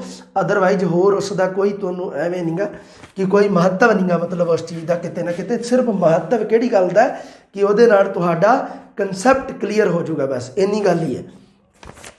ਇਹਦੇ ਵਿੱਚੋਂ ਪ੍ਰਸ਼ਨ ਪੁੱਛਣਾ ਨਾ ਜਿਹੜਾ ਉਹਨੇ ਪੁੱਛਣਾ ਵੀ ਹੇਠ ਲਿਖਿਆ ਵਿੱਚੋਂ, ਇੱਕ ਤਾਂ ਪ੍ਰਸ਼ਨ ਪੁੱਛਣ ਦਾ ਤਰੀਕਾ ਉਹਦਾ ਹੈ, ਪਹਿਲਾ ਹੇਠ ਲਿਖਿਆ ਵਿੱਚੋਂ ਪੰਜਾਬੀ ਦੀ ਉਪ ਭਾਸ਼ਾ ਕਿਹੜੀ ਹੈ ਜਾਂ ਕਿਹੜੀ ਨਹੀਂ ਹੈ। ਦੂਸਰਾ ਪ੍ਰਸ਼ਨ, ਇਹਨਾਂ ਦੇ ਵਿੱਚੋਂ ਕਿਹੜੀ ਉਪ ਭਾਸ਼ਾ ਜਿਹੜੀ ਕਿਹੜੇ ਏਰੀਏ 'ਚ ਬੋਲੀ ਜਾਂਦੀ ਹੈ, ਜਾਂ ਕਿਹੜੇ ਏਰੀਏ ਦੇ ਵਿੱਚ ਕਿਹੜੀ ਉਪ ਭਾਸ਼ਾ ਨਹੀਂ ਬੋਲੀ ਜਾਂਦੀ। ਇਹ ਤੁਸੀਂ ਥੋੜ੍ਹਾ ਜਿਹਾ ਧਿਆਨ ਦੇ ਵਿੱਚ ਰੱਖਣੇ ਆ ਪ੍ਰਸ਼ਨ। ਹੁਣ ਦੇਖੋ ਜੀ ਅੱਗੇ, ਹੁਣ ਆਪਾਂ ਲੈਵਲ ਫਸਟ ਭਾਸ਼ਾ ਸੈਕਿੰਡ ਦੀ ਗੱਲ ਕਰ ਰਹੇ ਹਾਂ ਹੈ ਨਾ ਜੀ। ਇਹਦੇ ਵਿੱਚ ਦੇਖੋ ਜੀ ਹੋਰ ਬਾਕੀ ਤਾਂ ਸਾਰੀਆਂ ਗੱਲਾਂ ਕਲੀਅਰ ਹੋ ਗਈਆਂ। ਬਾਕੀ ਆਪਾਂ ਕਾਵਿਬੰਦ ਦੀ ਜਿਹੜੀ ਗੱਲ ਹੈ ਆਪਾਂ ਬਾਅਦ 'ਚ ਕਰਨੀ ਹੈ। ਇਹ ਮੇਨ ਤੁਹਾਡਾ ਇਹ ਟੌਪਿਕ ਸੀਗਾ। ਉਸ ਤੋਂ ਬਾਅਦ ਦੇਖੋ ਜੀ ਇੱਕ ਹੋਰ ਹੈ ਤੁਹਾਡਾ, ਇਹੀ ਲੈਵਲ ਸਾਡਾ ਜਿਹੜਾ ਹੈਗਾ ਫਸਟ ਲੈਂਗੁਏਜ ਸੈਕਿੰਡ। ਇਹਨਾਂ ਵਾਸਤੇ ਨਾ ਇੱਕ 4 ਨੰਬਰ ਇਕਾਈ ਹੈ ਨਾ ਜਿਹੜੀ ਉਹ ਦੇ ਰੱਖੀ ਹੈ, ਸ਼ਬਦ ਭੇਦ, ਨਾਮ, ਪੜਨਾਮ, ਵਿਸ਼ੇਸ਼ਣ, ਕਿਰਿਆ, ਕਿਰਿਆ ਵਿਸ਼ੇਸ਼ਣ, ਸੰਬੰਧਕ, ਯੋਜਕ ਅਤੇ ਵਿਸਮਿਕ। ਇਹ ਆ ਜਿਹੜੇ ਸ਼ਬਦਾਂ ਦੇ ਜਿਹੜੇ ਸ਼ਬਦ ਭੇਦ, ਪਾਰਟ ਆਫ ਸਪੀਚ ਹੈ ਜਿਹੜੇ 8, ਉਹ ਹੈ ਜਿਹੜੇ ਉਹ ਜਿਹੜੀ ਇਕਾਈ ਹੈ ਇਹਦੇ ਵਿੱਚ 4 ਨੰਬਰ ਇਕਾਈ ਦੇ ਵਿੱਚ ਜਿਹੜਾ ਸਾਡਾ ਫਸਟ ਲੈਵਲ ਦੇ ਵਿੱਚ ਭਾਸ਼ਾ ਸੈਕਿੰਡ, ਉਹਦੇ ਵਿੱਚ 4 ਨੰਬਰ ਇਕਾਈ ਦੇ ਵਿੱਚ ਦੇ ਰੱਖਿਆ ਹੈ। ਇਹ ਤੁਸੀਂ ਪੜ੍ਹਨਾ ਹੀ ਪੜ੍ਹਨਾ ਹੈ ਲਾਜ਼ਮੀ। ਪਰ ਦੂਜਿਆਂ ਨੇ ਵੀ ਇਸ ਚੀਜ਼ ਨੂੰ ਧਿਆਨ ਦੇ ਵਿੱਚ ਰੱਖਣਾ। ਮੈਂ ਜਦੋਂ ਜਿਹੜਾ ਸਾਡਾ ਵਾਕਬੋਧ ਹੈ ਉਹਦੀ ਕਲਾਸ ਲਈ ਸੀ ਜਦੋਂ ਮੈਂ, ਉਦੋਂ ਤੁਹਾਡੇ ਨਾਲ ਇਹ ਗੱਲ ਕਲੀਅਰ ਕੀਤੀ ਸੀ ਕਿ ਇਹ ਚੀਜ਼ਾਂ ਜਿਹੜੀਆਂ ਇਹ ਤੁਸੀਂ ਖਿਆਲ ਦੇ ਵਿੱਚ ਰੱਖਣੀਆਂ, ਥੋੜ੍ਹੀਆਂ ਬਹੁਤੀਆਂ ਧਿਆਨ ਦੇ ਵਿੱਚ ਰੱਖਣੀਆਂ। ਇਹਨੂੰ ਜਮਾਂ ਹੀ ਅਵੋਇਡ ਨਹੀਂ ਕਰਨਾ। ਇਹ ਗੱਲ ਥੋੜੀ ਜਿਹੀ ਖਾਸ ਦਿਮਾਗ ਦੇ ਵਿੱਚ ਥੋੜੀ ਜਿਹੀ ਟਿਕਾ ਲਿਓ। ਤੇ ਬਾਕੀ ਤੁਸੀਂ ਜਿਹੜੇ ਆਹ ਲੈਂਗੁਏਜ ਸੈਕਿੰਡ ਵਾਲੇ ਹੋ, ਲੈਵਲ ਫਸਟ ਵਾਲੇ ਹੋ, ਤੁਸੀਂ ਤਾਂ ਇਹਨੂੰ ਪੜ੍ਹਨਾ ਹੀ ਪੜ੍ਹਨਾ, ਲਾਜ਼ਮੀ ਹੈ। ਇਹਨੂੰ 4 ਨੰਬਰ ਇਕਾਈ ਦੇ ਵਿੱਚ ਤੁਹਾਡੇ ਦੇ ਰੱਖਿਆ ਹੈ ਨਾ। ਸੋ ਉਸ ਤੋਂ ਬਾਅਦ ਹੈ ਜੀ ਲੈਵਲ ਸੈਕਿੰਡ ਭਾਸ਼ਾ ਫਸਟ। ਇਹ ਹੈ ਜਿਹੜੀ ਇਹਦੇ ਵਿੱਚ ਬਹੁਤੇ ਸ਼ਬਦਾਂ ਦੀ ਤਾਂ ਇੱਕ ਸ਼ਬਦ, ਇਹ ਤਾਂ ਚਲੋ ਹੈਗਾ ਹੀ ਹੈ ਜੀ। ਉਸ ਤੋਂ ਬਾਅਦ ਹੈ ਜੀ ਤੁਹਾਡਾ ਮੇਨ ਟੌਪਿਕ ਹੈ, ਜਿਹੜਾ ਵੱਖਰਾ ਟੌਪਿਕ ਹੈ ਉਹ ਹੈਗਾ ਜੀ ਵਾਕ ਬੋਧ। ਵਾਕ ਬੋਧ ਦੇ ਵਿੱਚ ਉਦੇਸ਼ ਅਤੇ ਵਿਧੇਯ, ਵਾਕੰਸ਼ ਅਤੇ ਉਪਵਾਕ, ਬਣਤਰ ਅਤੇ ਕਾਰਜ ਪੱਖੋਂ ਵਾਕਾਂ ਦੀ ਸ਼੍ਰੇਣੀ ਵੰਡ। ਹੁਣ ਇਹਦੇ ਵਿੱਚ ਡਾਊਟ ਸੁਣ ਲਓ ਜੀ, ਕਿਹੜਾ ਆ ਰਿਹਾ ਤੁਹਾਡੇ ਸਾਹਮਣੇ। ਬਣਤਰ ਅਤੇ ਕਾਰਜ ਪੱਖੋਂ ਵਾਕਾਂ ਦੀ ਸ਼੍ਰੇਣੀ ਵੰਡ। ਜਦੋਂ ਮੈਂ ਇੱਕ ਵਾਰੀ ਦੱਸ ਦੇਵਾਂ ਨਾ ਕਿ ਆਹ ਕੰਮ ਮੰਨ ਲਓ ਵੀ ਬੱਚੇ ਇੱਕ ਵਾਰੀ ਪੁੱਛ ਲੈਂਦੇ ਆ ਇਸ ਸਵਾਲ ਨੂੰ, ਫਿਰ ਮੈਂ ਵੇਖਿਆ 4 ਕੁ ਦਿਨਾਂ ਬਾਅਦ ਫਿਰ ਮੈਸੇਜ ਕਰਦੇ ਆ ਉਸੇ ਨੂੰ ਕਿ ਸਰ ਇਹ ਦੱਸਿਓ ਦੁਬਾਰੇ। ਹੋ ਜਾਂਦਾ ਕਿਊਰਿਸਟੀ ਹੁੰਦੀ ਹੈ ਅੰਦਰ, ਤੇ ਹੋਰ ਵੀ ਕਈ ਵਾਰੀ ਹੈ ਨਾ ਵੀ ਡਾਊਟ ਨਾ ਰਹਿ ਜੇ, ਕਿਉਂਕਿ ਇਹ ਜ਼ਿੰਦਗੀ ਦਾ ਸਵਾਲ ਹੁੰਦਾ ਹੈ ਨਾ। ਕਈ ਬੱਚੇ ਆ ਜਿਹੜੇ ਕਿਸੇ ਚੀਜ਼ ਨੂੰ ਜ਼ਿਆਦਾ ਵੀ, ਇਸ ਚੀਜ਼ ਨੂੰ ਪੜ੍ਹਾਈ ਨੂੰ ਲੈ ਕੇ ਜ਼ਿਆਦਾ ਵੀ ਸੀਰੀਅਸ ਹੁੰਦੇ ਆ, ਸਾਰੇ ਤਰ੍ਹਾਂ ਦੇ ਵਿਦਿਆਰਥੀ ਨੇ। ਸੋ ਵਾਕ ਬੋਧ ਦੇ ਵਿੱਚ ਉਦੇਸ਼ ਅਤੇ ਵਿਧੇਯ, ਆਪਾਂ ਵਾਕੰਸ਼ ਉਪਵਾਕ, ਇਹਨਾਂ ਦੀ ਆਪਾਂ ਇੱਕ ਕਲਾਸ ਲਾਈ ਸੀ। ਅੱਛਾ, ਹੁਣ ਦੇਖੋ ਜੀ ਬਣਤਰ ਅਤੇ ਕਾਰਜ ਪੱਖੋਂ ਵਾਕਾਂ ਦੀ ਸ਼੍ਰੇਣੀ ਵੰਡ ਕਰਨੀ ਹੈ ਆਪਾਂ। ਬਣਤਰ ਦੇ ਪੱਖ ਤੋਂ ਤੁਸੀਂ ਵੇਖਿਆ ਹੋਣਾ ਜਿਹੜੀ ਆਪਣੀ BSTC ਵਾਲੀ ਕਿਤਾਬ ਹੈ ਉਹਦੇ ਵਿੱਚ 4 ਹੈ ਨਾ, ਪਰ ਜਦੋਂ ਕਿਤੇ ਹੋਰ ਕਿਤਾਬ ਜਿਹੜੀ ਆਪਾਂ ਪੱਕਾ ਚੱਕ ਲਈਏ ਤਾਂ ਉਹਦੇ ਵਿੱਚ ਜਿਹੜਾ ਸਾਡਾ ਗੁੰਝਲਦਾਰ ਵਾਕ ਹੈ ਉਹ ਹੈ ਜਿਹੜਾ, ਉਹ ਕਿਤੇ ਨਾ ਕਿਤੇ ਉਹਨੂੰ ਅਵੋਇਡ ਕਰ ਦਿੱਤਾ ਜਾਂਦਾ, ਕਿਤੇ 3 ਪ੍ਰਕਾਰ ਵੀ ਦੇ ਦਿੱਤੇ ਜਾਂਦੇ ਆ ਨਾ, ਇਹ ਵੀ ਹੋ ਜਾਂਦਾ ਕਈ ਵਾਰੀ। ਸੋ ਇਹ ਹੈ ਜਿਹੜਾ, ਹੁਣ ਮੈਂ ਇੱਕ ਮਤਲਬ ਕਈ ਬੱਚਿਆਂ ਨੂੰ ਕਿਹਾ, ਮੈਂ ਕਿਹਾ ਵੀ ਇਹ ਹੈ ਜਿਹੜਾ ਇਸ ਦੇ ਆਧਾਰ 'ਤੇ ਪ੍ਰਸ਼ਨ ਹੈ, ਜਿਹੜੀ ਇਸ ਪ੍ਰਸ਼ਨ ਪੁੱਛਣ ਦੀ ਸੰਭਾਵਨਾ ਜਿਹੜੀ ਉਹ ਘੱਟ ਰਹਿੰਦੀ ਹੈ ਕਿ ਬਣਤਰ ਦੇ ਪੱਖ ਤੋਂ ਜਾਂ ਕਾਰਜ ਦੇ ਪੱਖ ਤੋਂ ਵਾਕ ਕਿੰਨੇ ਪ੍ਰਕਾਰ ਦੇ ਹਨ। ਇਹ ਹੈ ਜਿਹੜੀ ਕਿ ਨਹੀਂ ਸਰ ਗਰੰਟੀ ਲਓ ਇਸ ਗੱਲ ਦੀ, ਇਹ ਵੀ ਹੋ ਜਾਂਦਾ ਕਈ ਵਾਰੀ ਕਿ ਸਰ ਨਹੀਂ ਐਸੇ ਥੋੜੀ ਨਾ ਹੋਗਾ, ਇਹ ਥੋੜੀ ਹੋ ਸਕता है, ਇਹ ਹੋ ਸਕਦਾ ਹੈ। ਦੇਖੋ ਭਾਵ ਅਨੁਸਾਰ ਤਾਂ ਵਾਕਾਂ ਦੀ ਵੰਡ ਹੈ ਜਿਹੜੀ ਉਹ 5 ਪ੍ਰਕਾਰ ਦੀ ਹੈ, ਕਨਫਰਮ ਹੈ, ਕਲੀਅਰ ਹੈ। ਭਾਵ ਅਨੁਸਾਰ ਪ੍ਰਸ਼ਨ ਵੀ ਆ ਚੁੱਕਿਆ ਕਿ ਭਾਵ ਅਨੁਸਾਰ ਵਾਕਾਂ ਦੀ ਸ਼੍ਰੇਣੀ ਵੰਡ ਹੈ 4 5 6 7 ਇਸ ਤਰ੍ਹਾਂ ਆਪਸ਼ਨ ਸੀ, ਉਹਦੇ ਵਿੱਚੋਂ 5 ਜਿਹੜਾ ਆਪਸ਼ਨ ਸੀ ਉਹ ਸਹੀ ਸੀ। ਪਰ ਬਣਤਰ ਅਤੇ ਕਾਰਜ ਪੱਖ ਤੋਂ ਜਿਹੜਾ ਇਹ ਸਥਿਤੀ ਹੈ ਜਿਹੜੀ, ਇਹ ਵਿਆਕਰਣਕਾਰਾਂ ਨੇ ਆਪਦੇ ਹਿਸਾਬ ਨਾਲ ਕੀਤਾ ਹੋਇਆ ਕੰਮ ਹੈ। ਸੋ ਇਹਦੇ ਵਿੱਚ ਇਹ ਥੋੜ੍ਹੀ ਜਿਹੀ ਤੁਸੀਂ ਖਾਸ ਕਰ ਧਿਆਨ ਦੇ ਵਿੱਚ ਰੱਖਣੀ ਹੈ ਗੱਲ ਕਿ ਤੁਸੀਂ ਇਸ ਚੀਜ਼ ਨੂੰ ਜ਼ਿਆਦਾ ਮਤਲਬ ਇਸ ਚੀਜ਼ 'ਤੇ ਨਹੀਂ ਜਾਣਾ ਕਿ ਇਹ ਕਿੰਨੇ ਪ੍ਰਕਾਰ ਦੇ ਹਨ। ਤੁਹਾਡਾ ਸਵਾਲ ਇਹ ਨਹੀਂ ਹੈ, ਤੁਹਾਡਾ ਸਵਾਲ ਇਹ ਹੈ ਕਿ ਅੱਗੇ ਬਣਤਰ ਅਤੇ ਕਾਰਜ ਪੱਖ ਤੋਂ ਜਿਹੜੇ ਅਸੀਂ ਵਾਕ ਪੜ੍ਹਦੇ ਹਾਂ ਉਹਨਾਂ ਦਾ ਅੱਗੇ ਕੰਸੈਪਟ ਕਲੀਅਰ ਕਰਨੇ ਆਪਾਂ।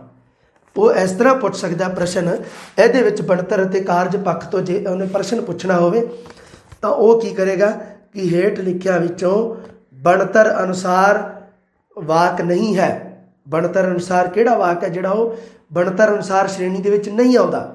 ਉਹਦੇ ਵਿੱਚ ਕੀ ਹੈ, ਇੱਕ ਸਧਾਰਨ ਵਾਕ, ਇੱਕ ਜਿਹੜਾ ਸਾਡਾ ਹੈਗਾ ਸੰਯੁਕਤ ਵਾਕ, ਇੱਕ ਮਿਸ਼ਰਿਤ ਵਾਕ, ਤੇ ਇੱਕ ਉਹ ਕਾਰਜ ਪੱਖ ਵਾਲੇ ਵਾਕ ਦਾ ਆਪਸ਼ਨ ਦੇ ਦੇਵੇ, ਹੈ ਨਾ। ਉਹਦਾ ਪ੍ਰਸ਼ਨ ਪੁੱਛਣ ਦਾ ਸਭ ਤੋਂ ਵਧੀਆ ਤਰੀਕਾ ਇਹ ਹੀ ਹੈ। ਤੇ ਦੂਜਾ ਤੁਹਾਨੂੰ ਪਤਾ ਹੀ ਆ, ਅੱਜ ਤੱਕ ਪੁੱਛਦਾ ਹੀ ਆਇਆ ਕਿ ਸਧਾਰਨ ਵਾਕ ਨੂੰ ਸੰਯੁਕਤ ਦੇ ਵਿੱਚ ਬਦਲਤਾ, ਜਾਂ ਦੂਸਰਾ ਵੀ ਇਹ ਜਿਹੜਾ ਇਹ ਵਾਕ ਹੈ ਇਹਦੀ ਪਛਾਣ ਕਰੋ ਵੀ ਇਹ ਕਿਹੜਾ ਵਾਕ ਹੈ, ਕੀ ਇਹ ਸੰਯੁਕਤ ਵਾਕ ਹੈ, ਕੀ ਇਹ ਮਿਸ਼ਰਿਤ ਵਾਕ ਹੈ ਨਾ। ਅੱਗੇ ਕਾਰਜ ਪੱਖ ਤੋਂ ਦੇਖੋ ਜੀ, ਕਾਰਜ ਪੱਖ ਤੋਂ ਤੇ ਭਾਵ ਪੱਖ ਤੋਂ ਦੋਨਾਂ ਪੱਖਾਂ ਤੋਂ ਵਾਕਾਂ ਦੀ ਕਿਤੇ ਨਾ ਕਿਤੇ ਤੁਸੀਂ ਵੇਖਿਆ ਸਿਮਿਲਰ ਜਿਹਾ ਹੈ ਨਾ। ਇਹ ਵੀ ਤੁਸੀਂ ਟੈਨਸ਼ਨ ਲੈਣ ਦੀ ਲੋੜ ਨਹੀਂ, ਕਿਉਂਕਿ ਇਹਦਾ ਕੋਈ ਕ੍ਰਮ ਤਾਂ ਨਿਰਧਾਰਿਤ ਹੈ ਨਹੀਂਗਾ ਵੀ ਕਾਰਜ ਦੇ ਅਨੁਸਾਰ ਤੁਸੀਂ 5 ਹੀ ਪੜ੍ਹਨੇ ਆ ਜਾਂ 6 ਹੀ ਪੜ੍ਹਨੇ ਆ, ਇਸ ਤਰ੍ਹਾਂ ਕੁਛ ਨਿਰਧਾਰਨ ਨਹੀਂ ਹੈਗਾ। ਭਾਵ ਅਨੁਸਾਰ 5 ਨਿਰਧਾਰਿਤ ਹੈ ਪਰ ਕਾਰਜ ਅਨੁਸਾਰ ਨਹੀਂ ਗੇ। ਕਾਰਜ ਦਾ ਮਤਲਬ ਹੁੰਦਾ ਹਿੰਦੀ ਦੇ ਵਿੱਚ ਜਿਹੜਾ ਆਪਾਂ ਕਾਰਯ ਕਹਿੰਦੇ ਹਾਂ ਉਹਨੂੰ ਕਿਹਾ ਜਾਂਦਾ ਪੰਜਾਬੀ ਦੇ ਵਿੱਚ ਕਾਰਜ। ਕਾਰਜ ਪੱਖ ਤੋਂ ਵਾਕਾਂ ਦੀ ਸ਼੍ਰੇਣੀ ਵੰਡ। ਹੁਣ ਗੱਲ ਕਲੀਅਰ ਹੋ ਗਈ ਨਾ ਮਿੱਤਰੋ ਤੁਹਾਡੀ, ਹੁਣ ਤੁਸੀਂ ਰੱਖਿਓ ਇਹ ਗੱਲ ਧਿਆਨ ਦੇ ਵਿੱਚ। ਉਸ ਤੋਂ ਬਾਅਦ ਦੇਖੋ ਜੀ, ਤੁਹਾਡੇ ਵਾਸਤੇ ਇੱਕ ਬੜੀ ਦੁਵਿਧਾ ਵਾਲੀ ਸਥਿਤੀ ਪੈਦਾ ਕੀਤੀ ਹੈ। ਉਹ ਕਿਹੜੀ, ਜਿਹੜੇ ਲੈਵਲ ਸੈਕਿੰਡ ਜਿਨ੍ਹਾਂ ਦੀ ਲੈਂਗੁਏਜ ਫਸਟ ਹੈ ਉਹਨਾਂ ਨੇ ਨਾ ਕੁਝ ਹੋਰ ਵੀ ਅਲੱਗ ਤੋਂ ਪੜ੍ਹਨਾ। ਉਹ ਕੀ ਹੈ ਜੀ, ਛੰਦ, ਦੋਹਰਾ, ਦਵਈਆ ਤੇ ਬੈਤ, 3 ਤਾਂ ਛੰਦ ਪੜ੍ਹਨੇ ਆ। ਉਸ ਤੋਂ ਬਾਅਦ ਅਲੰਕਾਰ ਪੜ੍ਹਨੇ ਆ ਜੀ, ਅਨੁਪਰਾਸ ਤੇ ਉਪਮਾ, ਤੇ ਰਸ ਹੈ ਜਿਹੜੇ 9 ਪ੍ਰਕਾਰ ਦੇ ਰਸ ਆ ਉਹ ਪੜ੍ਹਨੇ ਆ। ਇਹ ਤੁਸੀਂ ਇਹਨਾਂ ਦੀ ਬਕਾਇਦਾ ਕਲਾਸ ਹੈਗੀ ਹੈ ਜੀ YouTube 'ਤੇ, ਆਪਣੀ ਬੁੱਕ ਦੇ ਵਿੱਚ ਵੀ ਵਧੀਆ ਤਰੀਕੇ ਨਾਲ ਭਰਪੂਰ ਤਰੀਕੇ ਨਾਲ ਦਿੱਤਾ ਹੋਇਆ, ਇੰਜੋਏ ਕਰੋ ਇਹਨੂੰ। ਹੁਣ ਆ ਗਈ ਜੀ ਸਾਡੀ ਲੈਵਲ ਸੈਕਿੰਡ ਭਾਸ਼ਾ ਸੈਕਿੰਡ। ਇਹਦੇ ਵਿੱਚ ਤਾਂ ਪਤਾ ਹੀ ਹੈ ਜੀ ਆਪਾਂ ਨੂੰ ਕੀ ਕੀ ਹੈ, ਛੰਦ, ਅਲੰਕਾਰ, ਰਸ, ਇਹ ਤਾਂ ਇੱਕ ਤਾਂ ਸਿੱਧੇ ਇੱਕ ਥਾਂ ਤੇ ਤਾਂ ਸਿੱਧੇ ਹੀ ਕਾਵ ਟੋਟੇ ਵਾਲੇ ਜਿਹੜੇ ਹੈਗੇ ਆ ਨਾ ਪ੍ਰਸ਼ਨ, ਜਿਹੜੇ ਥੱਲੇ ਟੌਪਿਕ ਨੇ ਉਹਨਾਂ ਦੇ ਵਿੱਚ ਇੱਕ ਤਾਂ ਸਿੱਧੇ ਹੀ ਲਿਖ ਛੱਡਿਆ ਛੰਦ ਅਲੰਕਾਰ ਰਸ, ਤੇ ਇੱਕ ਥਾਂ ਤੇ ਇਹਨਾਂ ਨੂੰ ਛੰਦ ਅਲੰਕਾਰ ਰਸਾਂ ਨੂੰ ਅੱਗੇ ਦਿੱਤਾ ਹੋਇਆ 4 ਨੰਬਰ ਇਕਾਈ ਦੇ ਵਿੱਚ ਕਿ ਕਿਹੜੇ ਕਿਹੜੇ ਪੜ੍ਹਨੇ। ਛੰਦ ਦੇ ਵਿੱਚ ਤੁਸੀਂ ਪੜ੍ਹਨਾ ਹੈ ਦੋਹਰਾ, ਚੌਪਈ, ਦਵਈਆ ਤੇ ਬੈਂਤ। ਅਲੰਕਾਰ ਪੜ੍ਹਨੇ ਆ ਤੁਸੀਂ ਅਨੁਪਰਾਸ, ਉਪਮਾ, ਦ੍ਰਿਸ਼ਟਾਂਤ ਤੇ ਅਤ ਕਥਨੀ। ਇੱਕ ਪੜ੍ਹਨਾ ਤੁਸੀਂ ਰਸ ਦੇ ਵਿੱਚ 9 ਰਸ। ਇਹ ਆ ਜਿਹੜੇ ਇਹ ਵੱਖਰੇ ਵੀ ਦੇਤੇ ਤੇ ਇੱਥੇ ਵੀ ਦੇਤੇ। ਪਰ ਤੁਸੀਂ ਇੱਕ ਗੱਲ ਧਿਆਨ ਦੇ ਵਿੱਚ ਰੱਖਣੀ ਹੈ, ਕੋਈ ਵੀ ਹੋ ਤੁਸੀਂ ਭਾਵੇਂ ਮਤਲਬ ਕੋਈ ਵੀ ਦਾ ਮਤਲਬ ਚਾਹੇ ਤੁਹਾਡਾ ਲੈਵਲ ਫਸਟ ਹੈ, ਚਾਹੇ ਤੁਹਾਡਾ ਲੈਵਲ ਸੈਕਿੰਡ ਹੈ, ਚਾਹੇ ਲੈਂਗੁਏਜ ਫਸਟ ਹੈ, ਚਾਹੇ ਲੈਂਗੁਏਜ ਸੈਕਿੰਡ ਹੈ, ਮਤਲਬ ਜਿਨ੍ਹਾਂ ਨੂੰ ਮਤਲਬ ਕੀ ਹੈ ਕਿ ਜਿਨ੍ਹਾਂ ਦੇ ਸਿਲੇਬਸ ਦੇ ਵਿੱਚ ਛੰਦ ਅਲੰਕਾਰ ਤੇ ਰਸ ਦਿੱਤੇ ਹੋਏ ਹੈ। ਖਾਸ ਕਰਕੇ ਛੰਦ ਅਲੰਕਾਰ ਦੇਖੋ ਜੀ, ਛੰਦ ਅਲੰਕਾਰ ਦੇ ਵਿੱਚ ਨਾ ਪ੍ਰਸ਼ਨ ਬਹੁਤ ਆਉਂਦੇ ਆ ਵਿਦਿਆਰਥੀਆਂ ਦੇ ਕਿ ਸਰ ਛੰਦ ਕਿੰਨੇ ਹਨ, ਅਲੰਕਾਰ ਕਿੰਨੇ ਹਨ। ਇਹ ਤੁਸੀਂ ਖਾਸ ਕਰਕੇ ਧਿਆਨ ਦੇ ਵਿੱਚ ਰੱਖਣਾ ਹੈ ਕਿ ਛੰਦ ਤੇ ਅਲੰਕਾਰ ਦੀ ਜਿਹੜੀ ਗਿਣਤੀ ਹੈ ਇਹਦਾ ਨਿਰਧਾਰਣ ਨਹੀਂ ਹੈ। ਇਹਦਾ ਮਤਲਬ ਕੀ ਹੈ ਕਿ ਜਿਹੜੇ ਸਾਡੇ ਪ੍ਰਾਚੀਨ ਜਿਹੜੇ ਸੀਗੇ ਭਾਸ਼ਾ ਵਿਗਿਆਨੀ ਉਹਨਾਂ ਨੇ ਆਪਣੇ ਆਪਣੇ ਅਨੁਸਾਰ ਨਿਰਧਾਰਿਤ ਕੀਤੇ। ਪਰ ਜਦੋਂ ਆਪਾਂ ਗੱਲ ਕਰਦੇ ਹਾਂ ਕਿ ਛੰਦ ਦੇ ਪ੍ਰਕਾਰ ਕਿੰਨੇ ਹਨ, ਅਲੰਕਾਰ ਦੇ ਪ੍ਰਕਾਰ ਕਿੰਨੇ ਹਨ, ਇਹ ਆਪਾਂ ਪੜ੍ਹਿਆ ਨਾ ਵੀ ਜਿਹੜੇ ਵੀ ਆਪਾਂ ਪੜ੍ਹੇ 3 ਪ੍ਰਕਾਰ ਜਿਵੇਂ ਹੁੰਦੇ ਆ ਨਾ, ਜਿਵੇਂ ਅਲੰਕਾਰਾਂ ਦੇ ਆਪਾਂ ਪੜ੍ਹਦੇ ਹਾਂ ਵੀ ਅਲੰਕਾਰ 3 ਪ੍ਰਕਾਰ ਦੇ ਹੁੰਦੇ ਹਨ। ਅਲੰਕਾਰ ਕਿੰਨੇ ਹੁੰਦੇ ਹਨ ਵੀ ਇਹ ਤਾਂ ਦੇਖੋ ਥੋੜ੍ਹਾ ਸੈਂਸ ਘੱਟ ਬਣਦਾ, ਪਰ ਅਲੰਕਾਰਾਂ ਦੇ ਕਿੰਨੇ ਪ੍ਰਕਾਰ ਹਨ, ਅਲੰਕਾਰ ਕਿੰਨੇ ਪ੍ਰਕਾਰ ਦੇ ਹਨ, ਥੋੜ੍ਹਾ ਜ਼ਿਆਦਾ ਸੈਂਸ ਬਣਦਾ। ਅਲੰਕਾਰ ਜੀ ਸਾਡੇ 3 ਪ੍ਰਕਾਰ ਦੇ ਪੜ੍ਹਦੇ ਹਾਂ ਆਪਾਂ, ਇੱਕ ਸ਼ਬਦ ਅਲੰਕਾਰ, ਇੱਕ ਅਰਥ ਅਲੰਕਾਰ, ਇੱਕ ਆਪਾਂ ਪੜ੍ਹਦੇ ਹਾਂ ਸ਼ਬਦਾਰਥ ਅਲੰਕਾਰ, ਹੈ ਨਾ। ਪਰ ਇਹ ਆ ਜਿਹੜੇ ਅਲੰਕਾਰ ਸਾਡੇ ਦੇਖੋ ਜੀ ਪੜ੍ਹਨ ਦੇ ਵਿੱਚ ਤਾਂ ਸ਼ਬਦ ਅਤੇ ਅਰਥ ਦੋ ਹੀ ਆਉਂਦੇ ਆ, ਹੈ ਨਾ। ਇਹਨਾਂ ਦੇ ਵਿੱਚੋਂ ਅਨੁਪਰਾਸ ਸਾਡਾ ਸ਼ਬਦ ਅਲੰਕਾਰ ਹੈ ਅਤੇ ਉਪਮਾ ਸਾਡਾ ਅਰਥ ਅਲੰਕਾਰ ਹੈ। ਹੋਰ ਤੁਸੀਂ ਗੱਲ ਧਿਆਨ ਦੇ ਵਿੱਚ ਰੱਖਣੀ ਹੈ ਜੀ, ਇਸ ਚੀਜ਼ ਨੂੰ ਇਹ ਜਿਹੜੇ ਆ ਇਹਨਾਂ ਨੂੰ ਤੁਸੀਂ ਇਹਦਾ ਮਤਲਬ ਉਹੀ ਗੱਲ ਫਿਰ ਵਾਲ ਦੀ ਖੱਲ ਨਹੀਂ ਖਿੱਚਣੀ। ਭਾਵੇਂ ਤੁਹਾਨੂੰ ਕੋਈ ਤੁਸੀਂ ਕਿਸੇ ਵੀ ਪੜ੍ਹ ਰਹੇ ਹੋ, ਕੋਈ ਵੀ ਤੁਹਾਨੂੰ ਗਿਆਨ ਵੰਡਣ ਦੀ ਕੋਸ਼ਿਸ਼ ਕਰ ਰਿਹਾ ਫਾਲਤੂ ਦਾ, ਇਸ ਚੀਜ਼ ਨੂੰ ਤੁਸੀਂ ਆਪ ਇਸ ਚੀਜ਼ ਨੂੰ ਥੋੜ੍ਹਾ ਜਿਹਾ ਧਿਆਨ ਦੇ ਵਿੱਚ ਰੱਖਣਾ ਹੈ। ਕਿਉਂਕਿ ਦੇਖੋ ਲੈਵਲ ਦਾ ਹਿਸਾਬ ਹੁੰਦਾ ਹੈ। ਅਗਰ ਮੰਨ ਲਓ ਇਹਦੇ ਵਿੱਚੋਂ ਪ੍ਰਸ਼ਨ ਮਤਲਬ ਔਖੇ ਹੀ ਪੁੱਛਣੇ ਆ ਤਾਂ ਫਿਰ ਸੈਕਿੰਡ ਗ੍ਰੇਡ ਇਹਨੂੰ ਪੇਪਰ ਨੂੰ ਬਣਾ ਦਿੰਦੇ, ਇਹਨੂੰ ਫਸਟ ਗ੍ਰੇਡ ਲੈਵਲ ਦਾ ਬਣਾ ਦਿੰਦੇ। ਫਿਰ ਕੀ ਲੋੜ ਪਈ ਆ ਰੀਟ ਲੈਵਲ ਦਾ ਬਣਾਉਣ ਦੀ, ਹੈ ਨਾ। ਗੱਲ ਥੋੜ੍ਹੀ ਜਿਹੀ ਦਿਮਾਗ ਦੇ ਵਿੱਚ ਥੋੜ੍ਹੀ ਜਿਹੀ ਰੱਖਣੀ ਹੈ ਤੁਸੀਂ ਇਸ ਗੱਲ ਨੂੰ। ਬੇਸਿਕ ਗੱਲ ਛੱਡ ਕੇ ਉਸ ਤੋਂ ਬਾਹਰ ਨਹੀਂ ਜਾਣਾ। ਬੇਸਿਕ ਗੱਲਾਂ ਨੇ, ਹੈ ਨਾ, ਕਿ ਜਿਹੜਾ ਮਤਲਬ ਕਿ ਜਿਹੜਾ ਸਾਡਾ ਇਹ ਫਲਾਨਾ ਛੰਦ ਹੈ ਇਹਦੇ ਵਿੱਚ ਕਿੰਨੀਆਂ ਮਾਤਰਾਵਾਂ ਨੇ, ਇਹ ਬੇਸਿਕ ਗੱਲ ਹੁੰਦੀ ਹੈ ਨਾ। ਇਹ ਜਿਹੜੀਆਂ ਗੱਲਾਂ ਨੇ ਇਹ ਗੱਲ ਤੁਸੀਂ ਧਿਆਨ ਦੇ ਵਿੱਚ ਰੱਖਣੀ ਹੈ। ਉਸ ਛੰਦ ਦੀ ਪਹਿਚਾਣ ਕਰਨੀ ਤੁਸੀਂ ਸਿੱਖਣੀ ਹੈ, ਬਸ ਇੰਨੀ ਕੁ ਗੱਲ ਹੈ। ਦੂਜਾ ਨੰਬਰ ਸਭ ਤੋਂ ਵੱਡੀ ਗੱਲ, ਇੰਪੋਰਟੈਂਟ ਗੱਲ, ਮੰਨ ਲਓ ਤੁਸੀਂ ਇੱਕ ਛੰਦ ਦੀ ਗਿਣਤੀ ਕਰ ਰਹੇ ਹੋ, ਹੈ ਨਾ। ਇੱਕ ਦਵਈਆ ਛੰਦ ਹੈ, ਉਹ ਆਪਾਂ ਨੂੰ ਪਤਾ ਹੈ ਕਿ ਇਹ ਜੀ ਹੈਗਾ 28 ਮਾਤਰਾ ਦਾ ਛੰਦ ਹੈ ਨਾ, 16-12 ਵਾਲਾ ਵਿਸ਼ਰਾਮ ਹੈ। ਤਾਂ ਇਹਦੇ ਵਿੱਚ ਜਦੋਂ ਆਪਾਂ ਗੱਲ ਕਰਦੇ ਹਾਂ ਕਈ ਵਾਰੀ ਕੀ ਹੁੰਦਾ ਕਿ 16 ਦੀ ਥਾਂ 'ਤੇ 17 ਹੋ ਜਾਂਦੀ ਹੈ, ਇੱਧਰ 12 ਦੀ ਥਾਂ 'ਤੇ 13 ਹੋ ਗਈ, ਹੈ ਨਾ। ਸੋ 28 ਤੋਂ ਮਤਲਬ 30 ਹੋ ਜਾਂਦੀ ਕਈ ਵਾਰੀ ਗਿਣਤੀ, 29, 28 ਤੋਂ ਕਈ ਵਾਰੀ ਥੱਲੇ 27, ਹੈ ਨਾ।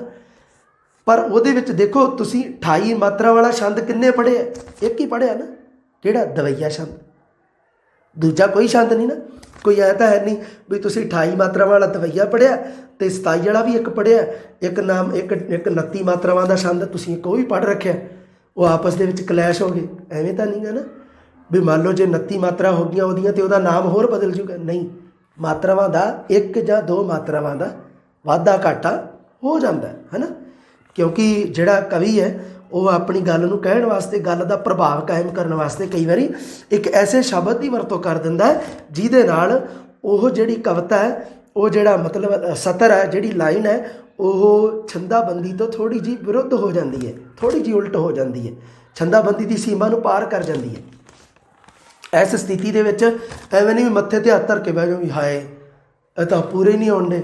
ਬਹੁਤ ਵਿਦਿਆਰਥੀ ਇਸ ਤਰ੍ਹਾਂ ਵੀ ਮੈਸੇਜ ਕਰ ਦਿੰਦੇ ਆ ਕਿ ਸਾਰੇ ਦਾ ਗਿਣਤੀ ਨਹੀਂ ਪੂਰੀ ਆ ਰਹੀ। ਨਹੀਂ, ਤੁਸੀਂ ਘਬਰਾਉਣਾ ਨਹੀਂ ਹੈ, ਘਬਰਾਉਣ ਦੀ ਲੋੜ ਨਹੀਂ ਹੈ। ਬਹੁਤ ਹੀ ਸਧਾਰਨ, ਬਸ ਸਧਾਰਨ ਜੀ ਗੱਲ ਧਿਆਨ ਦੇ ਵਿੱਚ ਰੱਖਣੀ ਹੈ।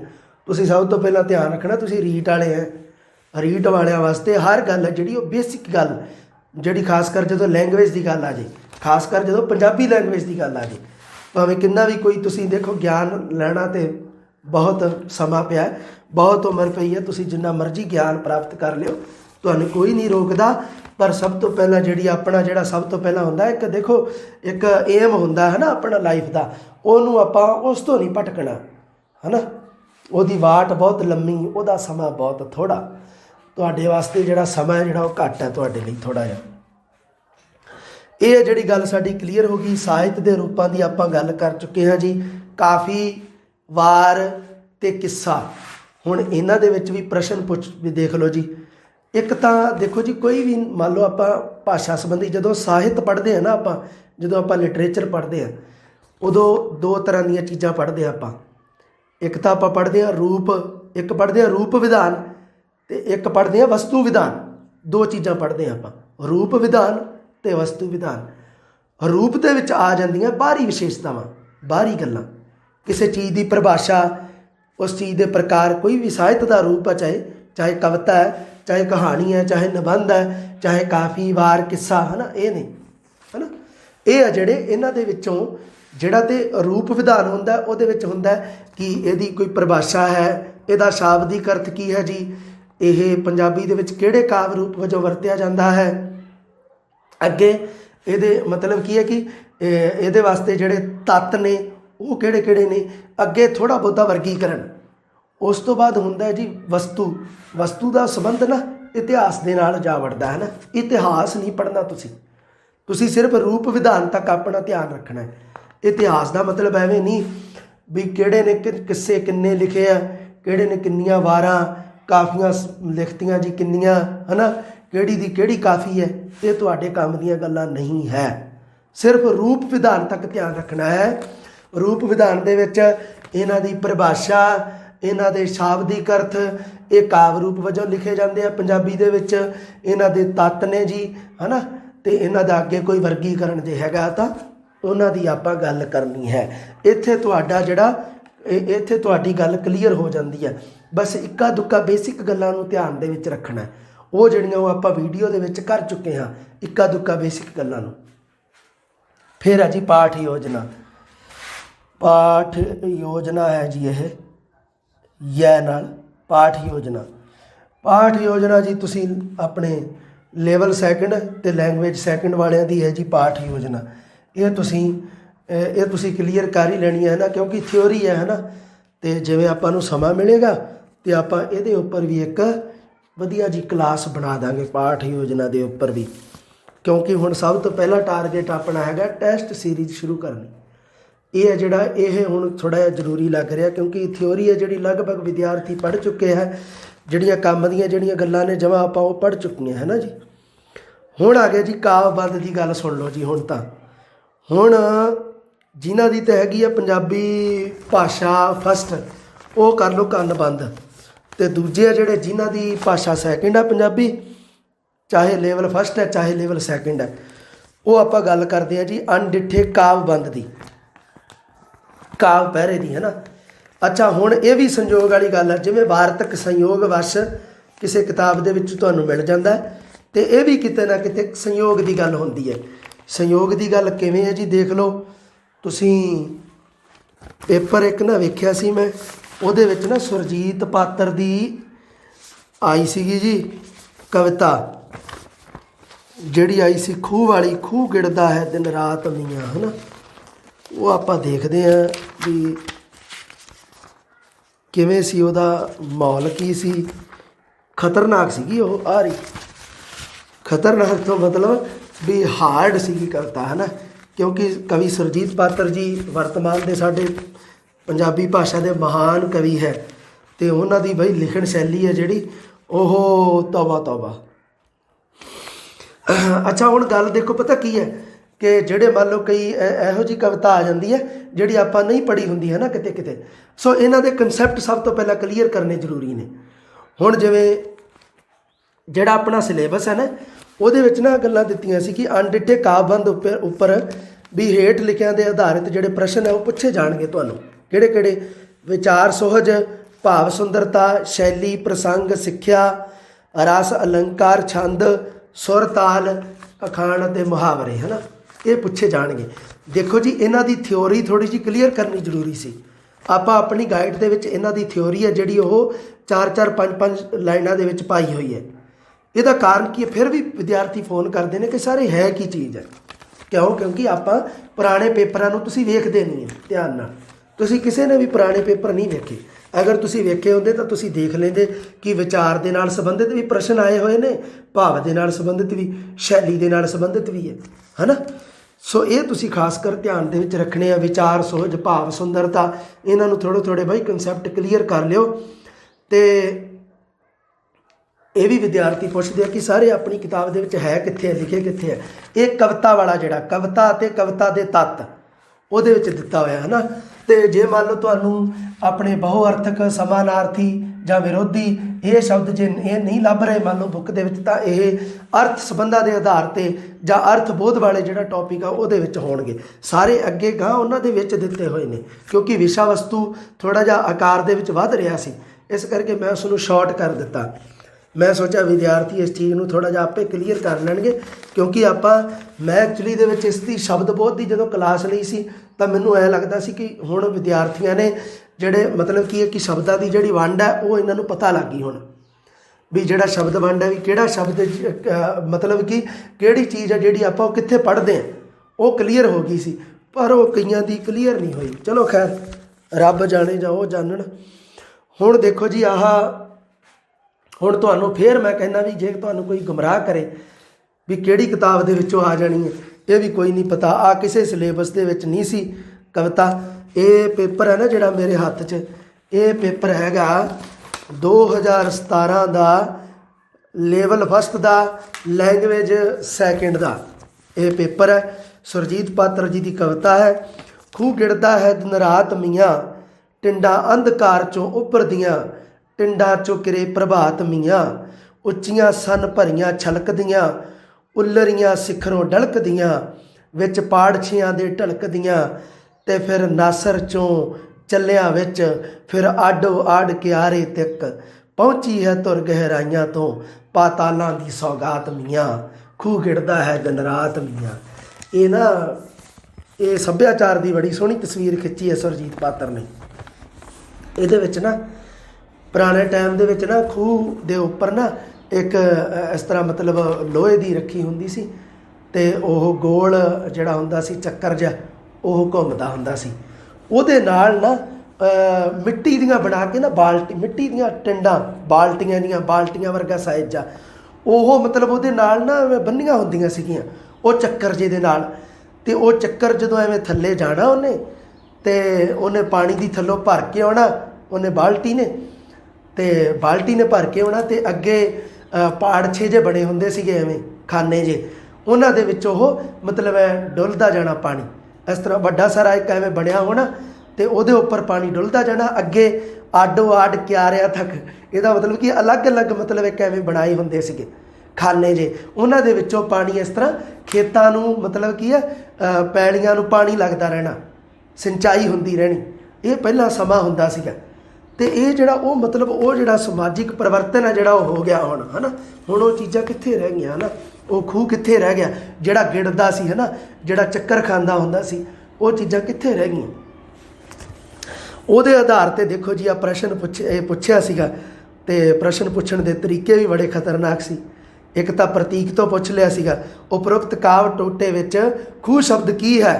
ਸੋ ਇਹ ਖੂਹ ਸ਼ਬਦ ਨੂੰ ਇੱਕ ਪ੍ਰਤੀਕ ਵਜੋਂ ਵਰਤਿਆ ਹੈ, ਅਤੇ ਦਰਸਾਇਆ ਕਿਹੜੀ ਚੀਜ਼ ਨੂੰ ਹੈ, ਭਾਵ ਕਿਹੜੀ ਚੀਜ਼ ਦਾ, ਸਮਾਜਿਕ ਪਰਿਵਰਤਨ ਦਾ।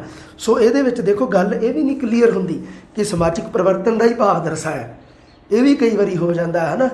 ਇਹਨਾਂ ਗੱਲਾਂ ਨੂੰ ਥੋੜ੍ਹਾ ਜਿਹਾ ਦਿਮਾਗ ਦੇ ਵਿੱਚ ਰੱਖਣਾ। ਅਗਲਾ ਪ੍ਰਸ਼ਨ ਸੀ ਜਿਹੜਾ ਉਪਰੋਕਤ ਕਵਿਤਾ ਵਿੱਚ ਕਵਿਤਾ ਕਿਸ ਭਾਵ ਨੂੰ ਉਸਾਰਦੀ ਹੈ, ਇਹ ਪ੍ਰਸ਼ਨ ਹੈ ਭਾਵ ਸੁੰਦਰਤਾ ਦੇ ਨਾਲ ਸੰਬੰਧਿਤ। ਹੁਣ ਦੇਖੋ ਜੀ, ਇਹਦੇ ਅਭਿਆਸ ਵਾਸਤੇ, ਕਵਿਤਾਵਾਂ ਦੇ ਅਭਿਆਸ ਵਾਸਤੇ ਜਿਹੜੀ ਸਾਡੇ ਰਾਜਸਥਾਨ ਬੋਰਡ ਦੀ 10th ਕਲਾਸ ਦੀ ਬੁੱਕ ਹੈ ਉਹ ਸਭ ਤੋਂ ਵਧੀਆ ਹੈ। ਉਹਦੇ ਵਿੱਚੋਂ ਤੁਸੀਂ ਅਗਰ ਕਰਨੇ ਹੈ, ਜਿਹਨੇ ਕਵਿਤਾਵਾਂ ਪੜ੍ਹਨੀਆਂ ਨੇ ਤਾਂ ਉਹਨਾਂ ਦੇ ਵਿੱਚੋਂ ਪੜ੍ਹਨੀਆਂ, ਤਾਂ ਮੇਰੀ ਇਹ ਕੋਸ਼ਿਸ਼ ਰਹੂਗੀ ਕਿ ਉਹਨਾਂ ਕਵਿਤਾਵਾਂ ਦੇ ਵਿੱਚੋਂ ਹੀ ਤੁਹਾਡੇ ਵਾਸਤੇ ਪ੍ਰਸ਼ਨ ਬਣਾਏ ਜਾਣ। ਇਸ ਕਰਕੇ ਤੁਸੀਂ ਇਸ ਚੀਜ਼ ਨੂੰ ਧਿਆਨ ਦੇ ਵਿੱਚ ਰੱਖਣਾ। ਬਾਕੀ ਅਣਡਿੱਠੇ ਕਾਵਿ ਪਹਿਰੇ ਦਾ ਮਤਲਬ ਤਾਂ ਬਾਈ ਇਹੀ ਹੁੰਦਾ ਵੀ ਸਿਲੇਬਸ ਤੋਂ ਬਾਹਰ ਵੀ ਹੋ ਸਕਦਾ। ਦੂਸਰਾ ਦੇਖੋ ਜੀ, ਅਜੋਕੇ ਸਮੇਂ ਦੇ ਵਿੱਚ ਟਿੰਡਾਂ ਜਿਹੜੀਆਂ ਉਹ ਕਿਸ ਸਮੱਗਰੀ ਦੀਆਂ ਬਣੀਆਂ ਹੁੰਦੀਆਂ ਹਨ। ਅੱਜ ਦੇ ਸਮੇਂ ਦੇ ਵਿੱਚ ਜੇ ਤੁਸੀਂ ਦੇਖਦੇ ਹੋ ਤਾਂ ਹੈ ਨਾ, ਤਾਂ ਉਹ ਜਿਹੜੀਆਂ ਟਿੰਡਾਂ ਟਿੰਡ ਉਹ ਨਹੀਂ ਕਹਿੰਦੇ ਕਿ ਵੀ ਉਹ ਰੋਡਾ ਬੰਦਾ ਉਹਨੂੰ ਕਹਿ ਦਿੰਦੇ ਟਿੰਡ, ਉਹ ਨਹੀਂ ਗੀ ਟਿੰਡ। ਇਹ ਟਿੰਡਾਂ ਦਾ ਮਤਲਬ ਹੁੰਦਾ ਵੀ ਉਹ ਜਿਹੜੀਆਂ ਹੁੰਦੀਆਂ ਬੰਨੀਆਂ ਪਾਣੀ ਖਿੱਚਣ ਵਾਲੀਆਂ, ਉਹਨਾਂ ਨੂੰ ਟਿੰਡਾਂ ਕਹਿ ਦਿੰਦੇ ਆ। ਸੋ ਉਹ ਜਿਹੜੀਆਂ ਉਹ ਪੁਰਾਣੇ ਸਮੇਂ 'ਚ ਮਿੱਟੀ ਦੀਆਂ ਸੀ, ਅੱਜ ਦੇ ਸਮੇਂ 'ਚ ਲੋਹੇ ਦੀਆਂ। ਸੋ ਇਹ ਵੀ ਦੇਖੋ ਜੀ ਪ੍ਰਸ਼ਨ ਆ ਜਿਹੜਾ, ਇਹ ਮੈਂ ਇਸ ਪ੍ਰਸ਼ਨ ਨੂੰ ਖਤਰਨਾਕ ਮੰਨਦਾ ਪੂਰਾ ਮੇਰੀ ਭਾਸ਼ਾ ਦੇ ਵਿੱਚ।